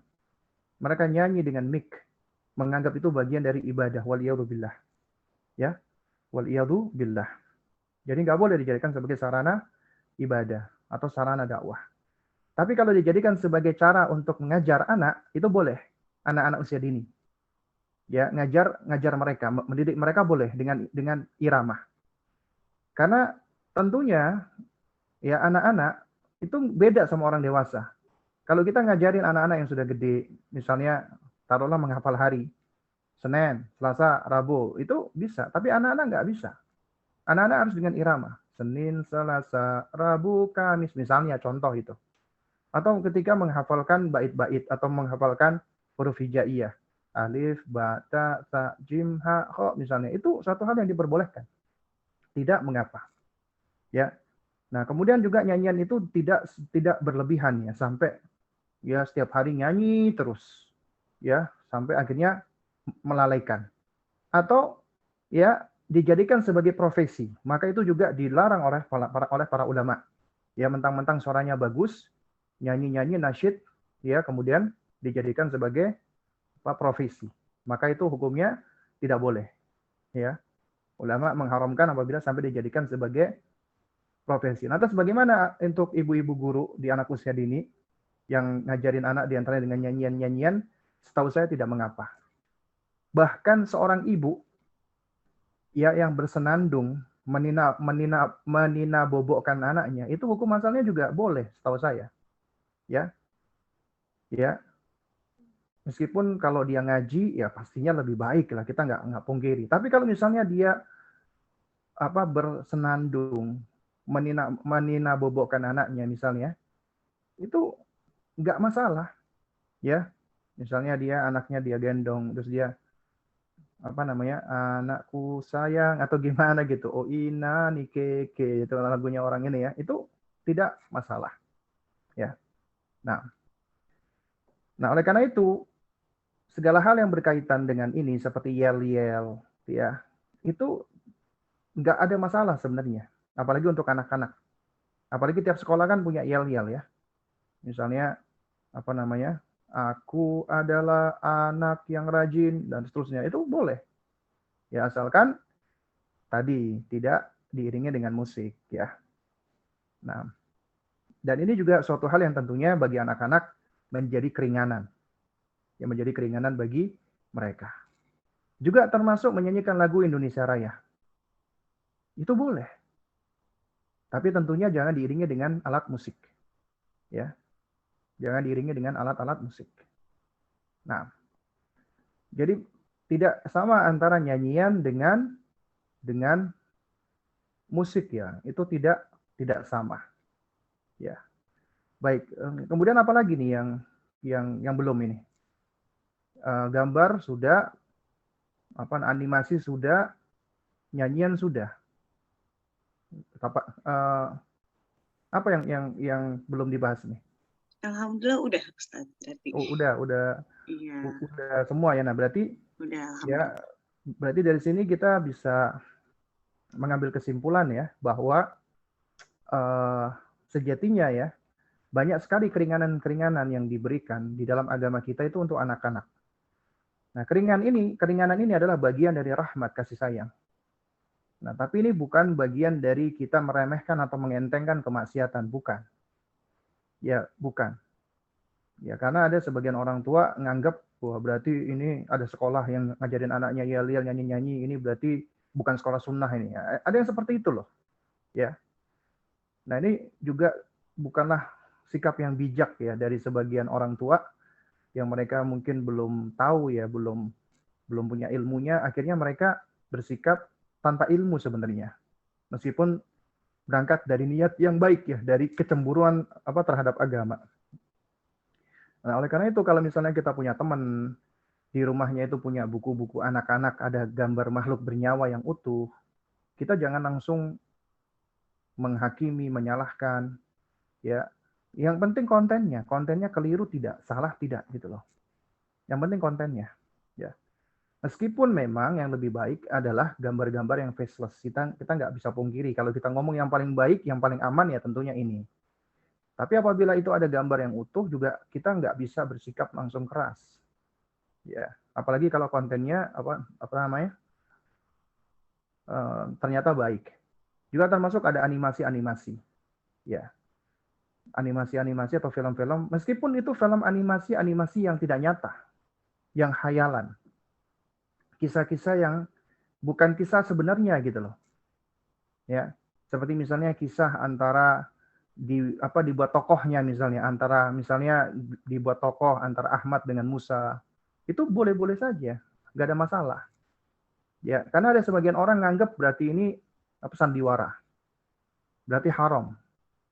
Ya, yang mengatakan haram harus menunjukkan dalil, apa dalil yang mengharamkan. Ya, karena ketika kita berkisah, menceritakan, mengajarkan sesuatu, kita seakan-akan memberikan contoh yang konkret. Itu kita boleh mengambil contoh. Misalnya ya, contoh ya, untuk orang dewasa aja, ada ustadz nih, mengajarkan tentang muamalat, nih bab muamalat. Ya, nah, supaya lebih mudah dipahami, kadang-kadang diberikan contoh. Misalnya si Ahmad, dia meminjam uang ke si Fulan. Ya, kemudian si Fulan minjamkan uang kepada si Ahmad. Kemudian si Ahmad ini melakukan ini. Nah, itu kan juga sama. Jadi mencontohkan dengan sosok atau figur agar kita lebih mudah memahaminya. Tapi ini untuk anak-anak tentunya mereka nggak bisa bernalar sama seperti orang dewasa. Cuman cukup mendengarkan itu nggak bisa. Sehingga mereka butuh lebih konkret lagi. Nah, pengkonkretannya itu biasanya ditunjukkan secara visual. Ya. Bahkan pun novel saja, ya, ada sebagian teman-teman yang cukup keras, dikatakan haram secara mutlak. Padahal juga perlu dilihat kontennya. Ini juga yang disebutkan oleh Syekh Utsaimin rahimahullahu taala. Artinya tidak semua novel itu haram. Ya. Dikatakan novel itu isinya dusta, Ustaz. Ya, emang ada yang dusta. Ya, ada yang dusta. Tapi tidak semuanya dusta gitu loh. Ya. Kemudian juga ada sebagian orang tua juga ketika melihat anaknya lagi role play itu dianggap anak bermain sandiwara. Ini berarti juga nggak ngerti juga, ya. Ini bukan bersandiwara, role play itu ya adalah bagian dari pembelajaran agar kita itu sebenarnya uh, bisa istilahnya apa ya? Kalau mungkin bahasa itunya mengasesmen anak kita gitu loh. Sejauh mana pemahaman dia. Kalau kita ingin mengukur kemampuan dia ataupun pemahaman dia itu diantaranya dengan cara dia role play, ya. Jadi kita bisa lihat dengan role play itu sejauh mana sih pendidikan yang telah kita tumbuhkan kepada anak kita, ya. Itu biasanya akan kelihatan pada saat diantaranya pada saat role play. Nah, baik, mungkin ini yang bisa disampaikan ya. Jika ada pertanyaan silakan ya. Ini kita masih ada waktu kurang lebih sekitar 10-15 menit ya. Alhamdulillah, jazakallah khairan. Barakallahu fikum Ustaz atas ilmunya pada malam hari ini. Ini kayaknya sepanjang kajian dengan Ustaz, pertanyaan paling banyak hari ini. Banyak sekali, tapi mirip-mirip ya Ustaz. Jadi saya coba rangkumkan.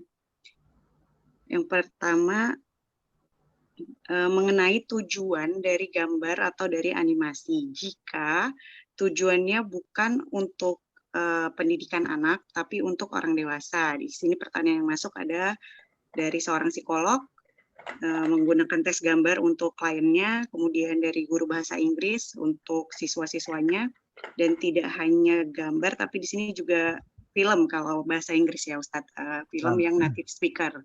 Kemudian juga untuk poster kajian parenting dengan tujuan target audiensnya orang dewasa, dan juga demo di acara ibu-ibu, misalnya untuk memberi contoh menyusui dengan boneka yang mirip bayi asli.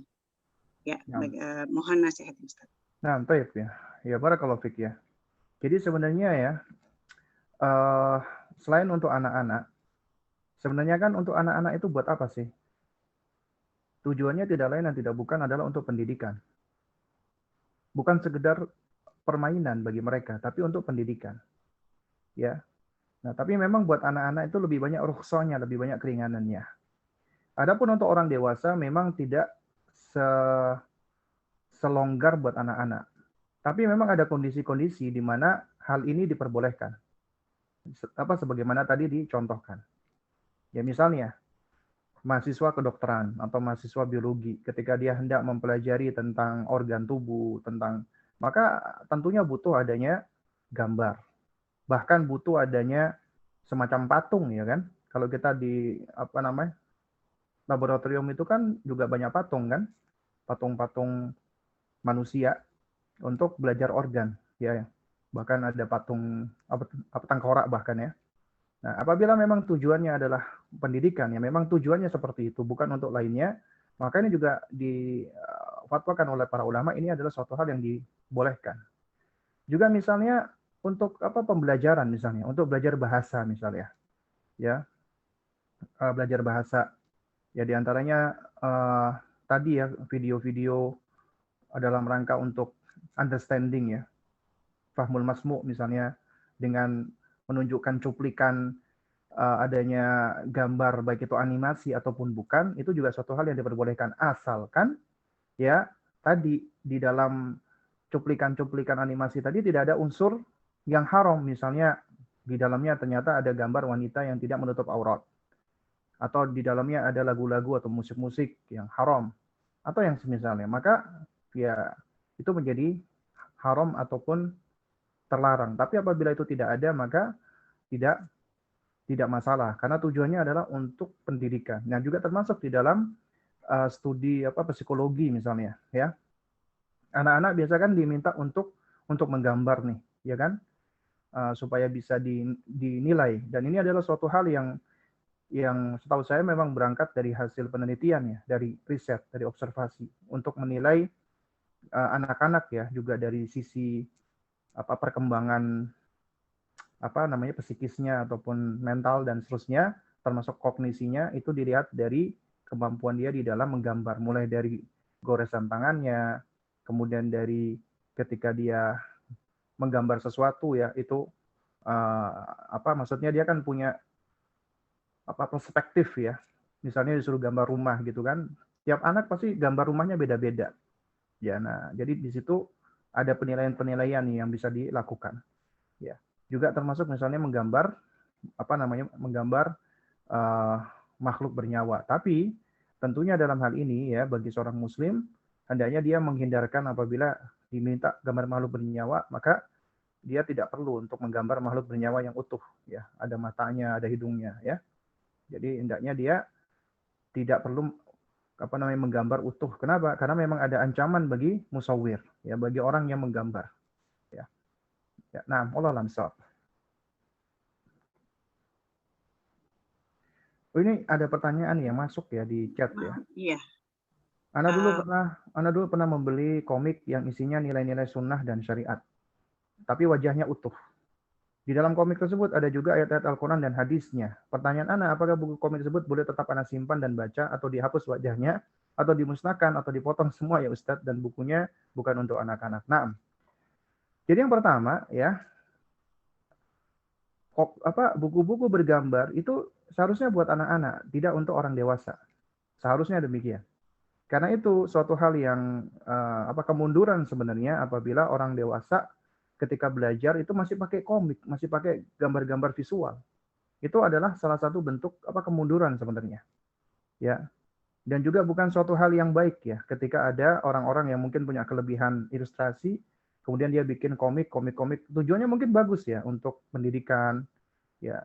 Tapi kalau tidak ditujukan untuk anak-anak, ditujukan untuk orang dewasa, itu menurut saya ya. Jadi sekali lagi ini menurut saya adalah kemunduran sebenarnya. Ya. Ini sebagai bentuk kemunduran. Karena tidak sepatutnya untuk orang-orang dewasa itu ya disuguhkan dengan buku-buku yang bergambar seperti itu, komik ya. Tapi kalau ada ilustrasi memang dibutuhkan untuk suatu hal yang sesuai dengan hajatnya, itu sih nggak ada masalah. Tapi kalau komik ya berarti itu yang dikuatkan komiknya, ceritanya ya. Sementara yang disampaikan adalah Al-Quran dan hadis. Padahal untuk mempelajari Al-Quran dan hadis bagi kita langsung merujuk kepada kitab Al-Quran, langsung merujuk kepada kitab hadis. Itulah penuntut ilmu gitu loh. Ya, seharusnya demikian. Kemudian yang kedua, kalau kita sudah pernah punya, ya sudah kita simpan saja. Disimpan, insya Allah tidak mengapa, tidak terlarang ya. Nggak perlu dibakar, nggak perlu dicoret-coret mukanya, nggak perlu digunting-gunting, nggak perlu. Kenapa? Karena larangan adalah apabila kita pajang. Kecuali antum punya buku, antum pajang di tembok, baru harus antum copot. Ya, tapi kalau antum taruh di dalam buku, di dalam rak ya, dalam kondisi tidak terbuka, itu insya Allah nggak ada masalah sebenarnya ya. Jadi nggak perlu sampai harus dicoret-coret, dihapus wajahnya ya. Jadi cukup disimpan saja ya. Nah, apakah membaca sholawat dan berzikir sambil berirama itu boleh? Karena anak-anak sepertinya nyaman disenandungkan zikir berirama gitu, Ustaz. Ya. Jadi tergantung sebenarnya ya. Kalau misalnya ya sebagai bentuk pengajaran ya, kemudian kita membaca dengan irama, tapi iramanya bukan irama-irama seperti nyanyian ya. Sama seperti orang ngaji baca Al-Quran kan ada iramanya kan. Ya juga sama. Kalau itu untuk menghafal, kemudian ada iramanya, itu suatu hal yang boleh. Tapi kalau iramanya seperti nyanyian, maka jatuhnya kepada takalluf nanti. Ya, apalagi ini bicara tentang sholawat. Bersolawat itu termasuk ibadah. Zikir juga sama. Ya. Nah, jadi contohnya begini. Contoh misalnya, kita ingin mengajarkan anak ya. Kita ajarkan misalnya, dia mengucapkan subhanallah. Kemudian kita baca dengan ya subhanallah, alhamdulillah, itu boleh. Tapi kalau sudah sampai pakai ditinggikan, ada lengkok-lengkoknya dan lain sebagainya, seperti nyanyian, seperti dangdut dan lain sebagainya, maka itu lebih baik dijauhkan. Ya, lebih baik yang demikian dijauhkan. Kadang-kadang zikir yang dinyanyikan itu malah nggak sesuai dengan bacaan zikirnya, jadi dipaksakan mengikuti irama, ya. Akhirnya panjang pendeknya berubah. Ya, ada yang seperti itu. Tapi selama itu dibaca meskipun berirama, ya, tapi itu alami, ya, maka itu tidak mengapa. Sama seperti orang ngaji. Meskipun sebenarnya yang perlu dibaca dengan tajwid itu adalah Al-Quran. Selain Al-Quran sebenarnya tidak perlu dibaca dengan tajwid. Ya. Tapi kalau dalam rangka untuk mengajar, mendidik anak dan seterusnya itu boleh-boleh saja. Ya, setahu saya. Asalkan tidak dipaksa-paksa dan tidak disesuaikan dengan irama-irama yang ada. Karena wallah alam shawab ya, suatu hal yang sungguh membuat saya sangat kaget, bahkan kecampur marah, sebel, kesel, jengkel ketika itu melihat ada di YouTube waktu itu sempat muncul ya, itu orang bersolawat ingin mengikuti lagu Doraemon. Ada lagi bersolawat mengikuti lagu Cucak Rowo. Ya, iramanya Cucak Rowo. Ada lagi solawat pakai, pokoknya mengikuti irama-irama yang ada. Itu semua adalah termasuk muhdatsatul umur. Ya, termasuk perkara-perkara yang diadakan, termasuk bid'ah. Dan itu juga termasuk ya tidak memuliakan salawat Nabi SAW. Ya, bahkan termasuk merendahkan salawat Nabi, sehingga salawat Nabi yang mulia ini itu kok bisa-bisanya itu disandingkan dengan irama-irama lagu-lagu yang memalukan seperti itu. Maka itu hukumnya nggak boleh haram. Ya. Nah. Afwan Ustadz, ada pertanyaan yang masuk langsung ke akun pertanyaan. Boleh saya bacakan satu Silakan. lagi? Ustadz, mohon nasihatnya karena kami tinggal bercampur dengan keluarga besar dan kami memiliki anak-anak kecil. Di awal kami pindah sempat terjadi keributan karena kami menurunkan foto keluarga. Dan singkat cerita, setelah beberapa bulan berjalan, anak kami berusia 2 tahun sudah terkena gadget, Upin Ipin, dan sebagainya. Kami ingin mengusahakan pindah tapi tidak bisa dalam waktu dekat, karenanya kami mohon nasihatnya apa yang harus kami lakukan sebagai orang tua untuk menguatkan anak bahwa tontonan TV dan musik itu haram, sedangkan ada keluarga lain dalam rumah ini yang tidak mengharamkannya. Mohon nasihatnya untuk menguatkan kami, Ustadz. Jazakallahu khairan. Nah, toyib ya. Ini memang suatu hal yang sulit ya, tapi bukan artinya kita nggak bisa. Ya, maka minta tolong kepada Allah. Allahumma la sahla illa ma ja'altahu sahla. Ya Allah, nggak ada kemudahan kecuali yang Engkau jadikan mudah. Karena minta kemudahan kepada Allah dan minta sabat ya agar dikuatkan oleh Allah. Jadi kuncinya adalah terus belajar, menuntut ilmu. Karena ilmu itu yang akan menjadi ya sebab bimbingan dari Allah Subhanahu wa taala bagi kita, yang akan ya ketika kita jatuh, ketika kita terpuruk, ketika kita lagi marah, ketika kita lagi sedih, maka ilmu itulah yang akan menjadi bimbingan Allah Subhanahu wa taala. Ya, jadi terus belajar. Kemudian yang kedua adalah ya berusaha untuk semaksimal mungkin mempraktekkan ilmu yang kita pelajari dan memperlakukan keluarga yang ada yang dekat dengan perlakuan yang baik. Karena ini termasuk bagian dari ta'liful qulub ya. Kita ingin menarik hati mereka. Alih-alih kita bersikap dengan sikap yang ketus, sikap yang dingin, sikap yang cenderung memusuhi ya. Jadi kita tunjukkan kita ramah, kita baik dengan mereka meskipun kita baru berlepas diri dari kemaksiatan mereka. Kenapa? Karena mereka belum ngerti, hidayah belum turun kepada mereka. Kita kasihan kepada mereka, kita sayang kepada mereka. Kita kepingin hidayah itu turun kepada mereka. Sebagaimana kita nggak suka ketika kita belum dapat hidayah, kita disikapi dengan sikap-sikap yang ketus, yang keras, yang buruk. Maka kita jangan memperlakukan hal itu. Kita perlakukan dia dengan perlakuan yang baik. Mudah-mudahan itu bisa menjadi sebab hidayah. Kemudian yang ketiga adalah ya kita berusaha semampunya untuk punya rumah sendiri, tinggal sendiri, tidak bersama dengan orang lain, agar kita bisa membangun ya iklim, bisa membangun atmosfer rumah yang baik buat perkembangan anak kita. Tapi kalau tetap kita belum mampu, belum bisa, kita tinggal di sana, maka ya alhamdulillah kita ada tempat-tempat yang menjadi ranah privasi kita. Yaitu di mana? Yaitu di kamar kita. Adapun ketika sudah di luar kamar, ya itu berarti jangan kita maksain diri, ada foto kita turunkan, padahal bukan rumah kita ya. Nah itu suatu hal yang nggak bijak. Kenapa? Karena itu akan mencetuskan permusuhan. Sementara mereka belum ngerti, belum tahu ya tentang larangan atau haramnya. Sementara apabila kita belum belum menyampaikan pondasinya kepada mereka, kemudian kita udah sampaikan ini nggak boleh, itu nggak boleh, ini haram. Nah tentunya ini akan menjadikan orang itu lari, takut, ya menjauh dari kita. Karenanya kita harus pelan-pelan dari pondasi dulu. Karena pondasi itu yang akan menjadikan seseorang dia akan mau menerima dalil dari Allah, mau menerima ya perintah dari Allah Subhanahu wa taala dan dari Rasulullah Shallallahu alaihi wasallam. Ya tentunya harus dengan cara yang baik. Yang penting kita punya ranah privasi, ranah yang bisa kita atur di kamar kita. Kita pasti punya kamar dong. Nah, juga sama seperti kita punya rumah, ya, kita punya rumah. Anak kita kalau udah keluar rumah itu udah nggak bisa lepas dari yang namanya keburukan-keburukan. Nah, jadi kita juga harus memprepare anak kita. Kita didik dengan sebaik-baiknya.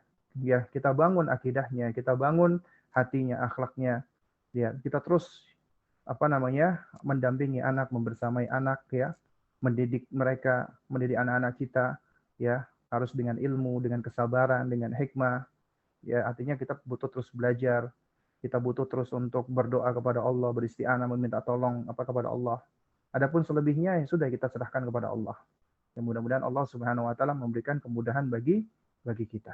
Nah, kemudian ada pertanyaan, bagaimana hukumnya tepuk tangan yang kita berikan sebagai reward dan membangkitkan semangat? Baik. Sebenarnya ya, tepuk tangan itu ada dua macam. Ya, pertama tepuk tangan sebagai salah satu ritual ibadah. Ini yang dilakukan oleh orang-orang ahlul kitab. Nah, makanya dilarang bertepuk tangan. Kenapa? Karena ternyata ahlul kitab ketika mereka beribadah, mereka bertepuk-tepuk tangan. Sementara kita dilarang untuk tasyabbuh alal kuffar. Ya, itu tepuk tangan yang haram. Kemudian yang kedua adalah tepuk tangan biasa yang tidak ada muatan-muatan ingin meniru atau mencontoh atau yang semisalnya. Maka ini secara asal mubah, ya. Misalnya apa? Ini ada orang-orang ya, ini dikembalikan kepada urf ya, karena al-adatu muhakkamah. Misalnya ada orang jauh, kita panggil dengan plok plok plok gitu supaya dia bisa mendengar. Artinya tepukan tangan kita lebih bisa didengar daripada ketika kita berteriak, ya. Nah, ini tepuk tangan yang diperbolehkan, ya. Atau misalnya kita kita sedang belajar misalnya, belajar tentang tangan, kemudian kita tepukkan tangan, kemudian kita menepuk ke arah paha, ke arah lutut misalnya dan seterusnya. Itu juga suatu hal yang diperbolehkan, tidak mengapa. Nah, adapun ketika kita memberikan apresiasi, seorang muslim hendaknya tidak mempergunakan cara-cara seperti ini. Ya, tidak dengan cara bertepuk tangan. Kenapa? Karena ini wallah alam bisawab ya. Setahu saya ini adalah kebiasaan orang-orang kafir. Memberikan aplaus ya. Memberikan aplaus, apresiasi, penghormatan dengan cara bertepuk tangan. Ya, jadi lebih baik kita tinggalkan. Karena ini dikhawatirkan termasuk tasyabbuh alal kufar. Ya, meskipun ini tidak dalam ranah ibadah mereka, tapi ternyata ini kebiasaan-kebiasaan mereka ketika mereka memberikan aplaus, memberikan apresiasi dengan bertepuk tangan.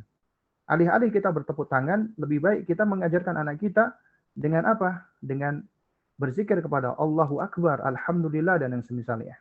Ya, maka ini yang tentunya lebih baik ya daripada kita bertepuk tangan. Wallahu a'lam bishawab. Bagaimana menyikapi kegiatan sekolah anak yang ada senam dengan musik, bahkan terkadang di TK atau PAUD ada kegiatan lombanya, Ustadz? Mohon nasihat Ustadz. Ya, nasihatnya adalah ya seharusnya di awal sebelum kita memilihkan sekolah, kita cari sekolah yang tidak ada hal ini, tidak ada unsur-unsur musiknya dan lain sebagainya. Seharusnya di awal seperti itu. Tapi ternyata qadarullah kita udah menyekolahkan. Mungkin karena tidak ada sekolah seperti itu yang dekat dengan kita. Nah, lalu apa yang kita lakukan? Yang kita lakukan adalah ya, yang pertama ya, anak kita apabila ada hal-hal seperti itu ya, misalnya ada acara lomba dan lain sebagainya, ada acara-acara senam-senam seperti itu, maka kita sampaikan dia tidak perlu ikut-ikutan. Dia tidak perlu ikut-ikutan acara-acara seperti itu. Itu kita sampaikan kepada anak kita. Ya, dan juga kita ajarkan dan kita didik mereka. Kemudian yang kedua, kita datangi sekolahnya. Kita sampaikan kepada kepala sekolahnya. Kita omongkan baik-baik. Ini yang juga kami lakukan ya ketika Salma masih TK, kemudian dia sekolah di dekat rumah, ya di daerah Cinere sini, dan itu ada mata pelajaran seruling ya, flute ya, ada bermain musik dan juga ada acara-acara gitu. Jadi kami sendiri yang langsung datang ya, kami menyampaikan kepada sekolah, menyampaikan kepada kepala sekolah ya bahwasanya kami minta izin anak kami tidak diikutsertakan, dan alhamdulillah diizinkan. Intinya kita berusaha semampu kita, semaksimal mungkin yang bisa kita lakukan. Cuman kadang-kadang kita udah merasa malu duluan, kita merasa enggan duluan ya. Nah, inilah yang menjadi masalah ya. Padahal untuk suatu kebenaran, kebaikan, kita nggak boleh malu gitu loh. Kita nggak boleh enggan ya. Apalagi itu untuk kebaikan anak-anak kita ya. Nah, terus kemudian yang ketiga ya, jika ternyata sekolah misalnya tidak mengizinkan, misalnya ini ya, tetap harus wajib ya, maka kita pun juga harus punya sikap. Artinya ya kita sama sekolah itu sama-sama bermitra, berpartner. Kalau udah nggak sejalan, ngapain kita bertahan di situ gitu loh. Insya Allah masih banyak jalan-jalan yang lain, masih banyak sekolah-sekolah yang lain. Ya, wallahu a'lam bishawab. Nah, ini juga pertanyaan bagus nih. Bagaimana makhluk bernyawa pada baju anak, alat sekolah seperti di tas dan lain sebagainya? Nah, ini memang ada khilaf di antara para ulama, ya. Dan ini juga dikembalikan tadi, ya, mana yang lebih kita condong kepadanya, ya. Tapi yang saya pribadi ya, kalau saya pribadi ya, itu memang kita lebih baik menghindarkan, lebih baik. Tapi ya kalau memang anak-anak itu dia senang untuk memakai baju ada gambar ini, tasnya ada gambar itu ya, dia memang senang, maka ini setahu saya tidak mengapa. Dan ini juga yang difatwakan oleh Syekh Mustafa Al-Adawi, hafizahullah taala, ya, bahwasanya boleh, tidak mengapa bagi anak-anak dia pakai kaos ada gambar makhluk bernyawa, pakai tas ataupun alas tidurnya juga ada apa namanya kasurnya ada gambar makhluk bernyawa, itu juga suatu hal yang sebenarnya tidak mengapa bagi mereka. Nah, tapi tentunya pelan-pelan kita harus didik mereka seiring dengan bertambahnya usia, ya, supaya mereka apa namanya dengan bertambahnya kemampuan bernalarnya, ya, itu kita alihkan dan kita jauhkan, ya, supaya mereka tidak terus-terusan ya, terus-terusan nanti sampai gede masih pakai baju apa namanya gambar kartun gitu ya. Nah, tapi sebenarnya umumnya anak-anak ya, umumnya manusia ketika ya meskipun mereka nggak ngerti agama misalnya, itu tetap akan ada perubahan. Ya. Umumnya akan berubah. Yang kecilnya itu misalnya suka sama film anak-anak, tapi ketika beranjak usianya dia itu akan merasa bahwasanya ya itu untuk anak-anak gitu loh. Ya, itu nggak cocok buat aku yang sudah usia SD atau SMP gitu. Biasanya dia akan cenderung meninggalkan. Tapi kecuali anak perempuan itu cenderung susah move on. Misalnya dari TK senang sama Hello Kitty, sampai kuliah pun juga sama Hello Kitty. Bahkan naik mobil, udah punya mobil, mobilnya Yaris tetap dipasangi stiker Hello Kitty, bahkan di paint, dicat Hello Kitty. Ya Allah, itu jelas suatu hal yang sudah terlalu berlebihan dan ini yang tentunya yang nggak boleh. Ya. Nah, jadi sebenarnya kalau kita lihat ya ini adalah ruksa keringanan bagi anak-anak ya. Sebenarnya difatwakan oleh Syekh Mustafa Al-Adawi tidak mengapa ya. Nah, tapi kalau bisa kita arahkan ada baju-baju yang lain ya yang lebih baik ya, maka tentunya itu ya akan lebih baik lagi. Nah, lalu bagaimana dengan misalnya benda-benda mati tapi diberi mata, mulut sama hidung ya, misalnya sepatu atau bis ya seperti apa namanya? Toyo ya atau apa namanya? Tayo ya, Ayo, tayo. Nah, seperti si tayo itu kan bis tapi ada mata dan sebagainya yang asalnya benda mati. Nah, di sini ada itu lagi, ada khilaf lagi di antara para ulama. Sebagian di antara mereka itu mengatakan ini malah lebih dahsyat lagi. Kalau yang dilarang adalah menggambar makhluk bernyawa, ya ini benda mati tapi malah dijadikan seperti makhluk bernyawa. Sehingga lebih asyad, lebih dahsyat lagi ya ancamannya. Nah, namun sebagian ulama ya ini juga yang saya ingat ya dari faidah yang disampaikan oleh Syekh Sulaiman Ar-Ruhaili ya, hafizahullah taala, ya bahwa benda mati meskipun dikasih mata, dikasih hidung tetap benda mati gitu loh. Sepatu atau misalnya meja atau bis kendaraan dikasih mata dan lain sebagainya. Benda mati ya tetap benda mati, dia nggak bisa dianggap menjadi benda hidup ya. Sehingga itu ya, tidak dikategorikan menggambar makhluk gambar makhluk bernyawa ya. Ya wallah alam bissawab. Nah, baik, ini mungkin yang bisa saya sampaikan di kesempatan kita pada malam hari. Mudah-mudahan sedikit ini bisa memberikan manfaat. Kurang lebihnya saya mohon maaf apabila ada hal-hal yang kurang berkenan. Ya, untuk penutup waktu dan tempat saya serahkan kembali kepada moderator kita. Nah, ya barakallahu fikum jami'an. Wafik Barakallah, Jazakallah khairan Ustaz. Karena keterbatasan waktu, kami mohon maaf atas pertanyaan masuk yang mungkin belum dijawab. Insya Allah akan kami upload rekamannya di YouTube Kajian Muslimah Cendana pada besok atau hari Selasa.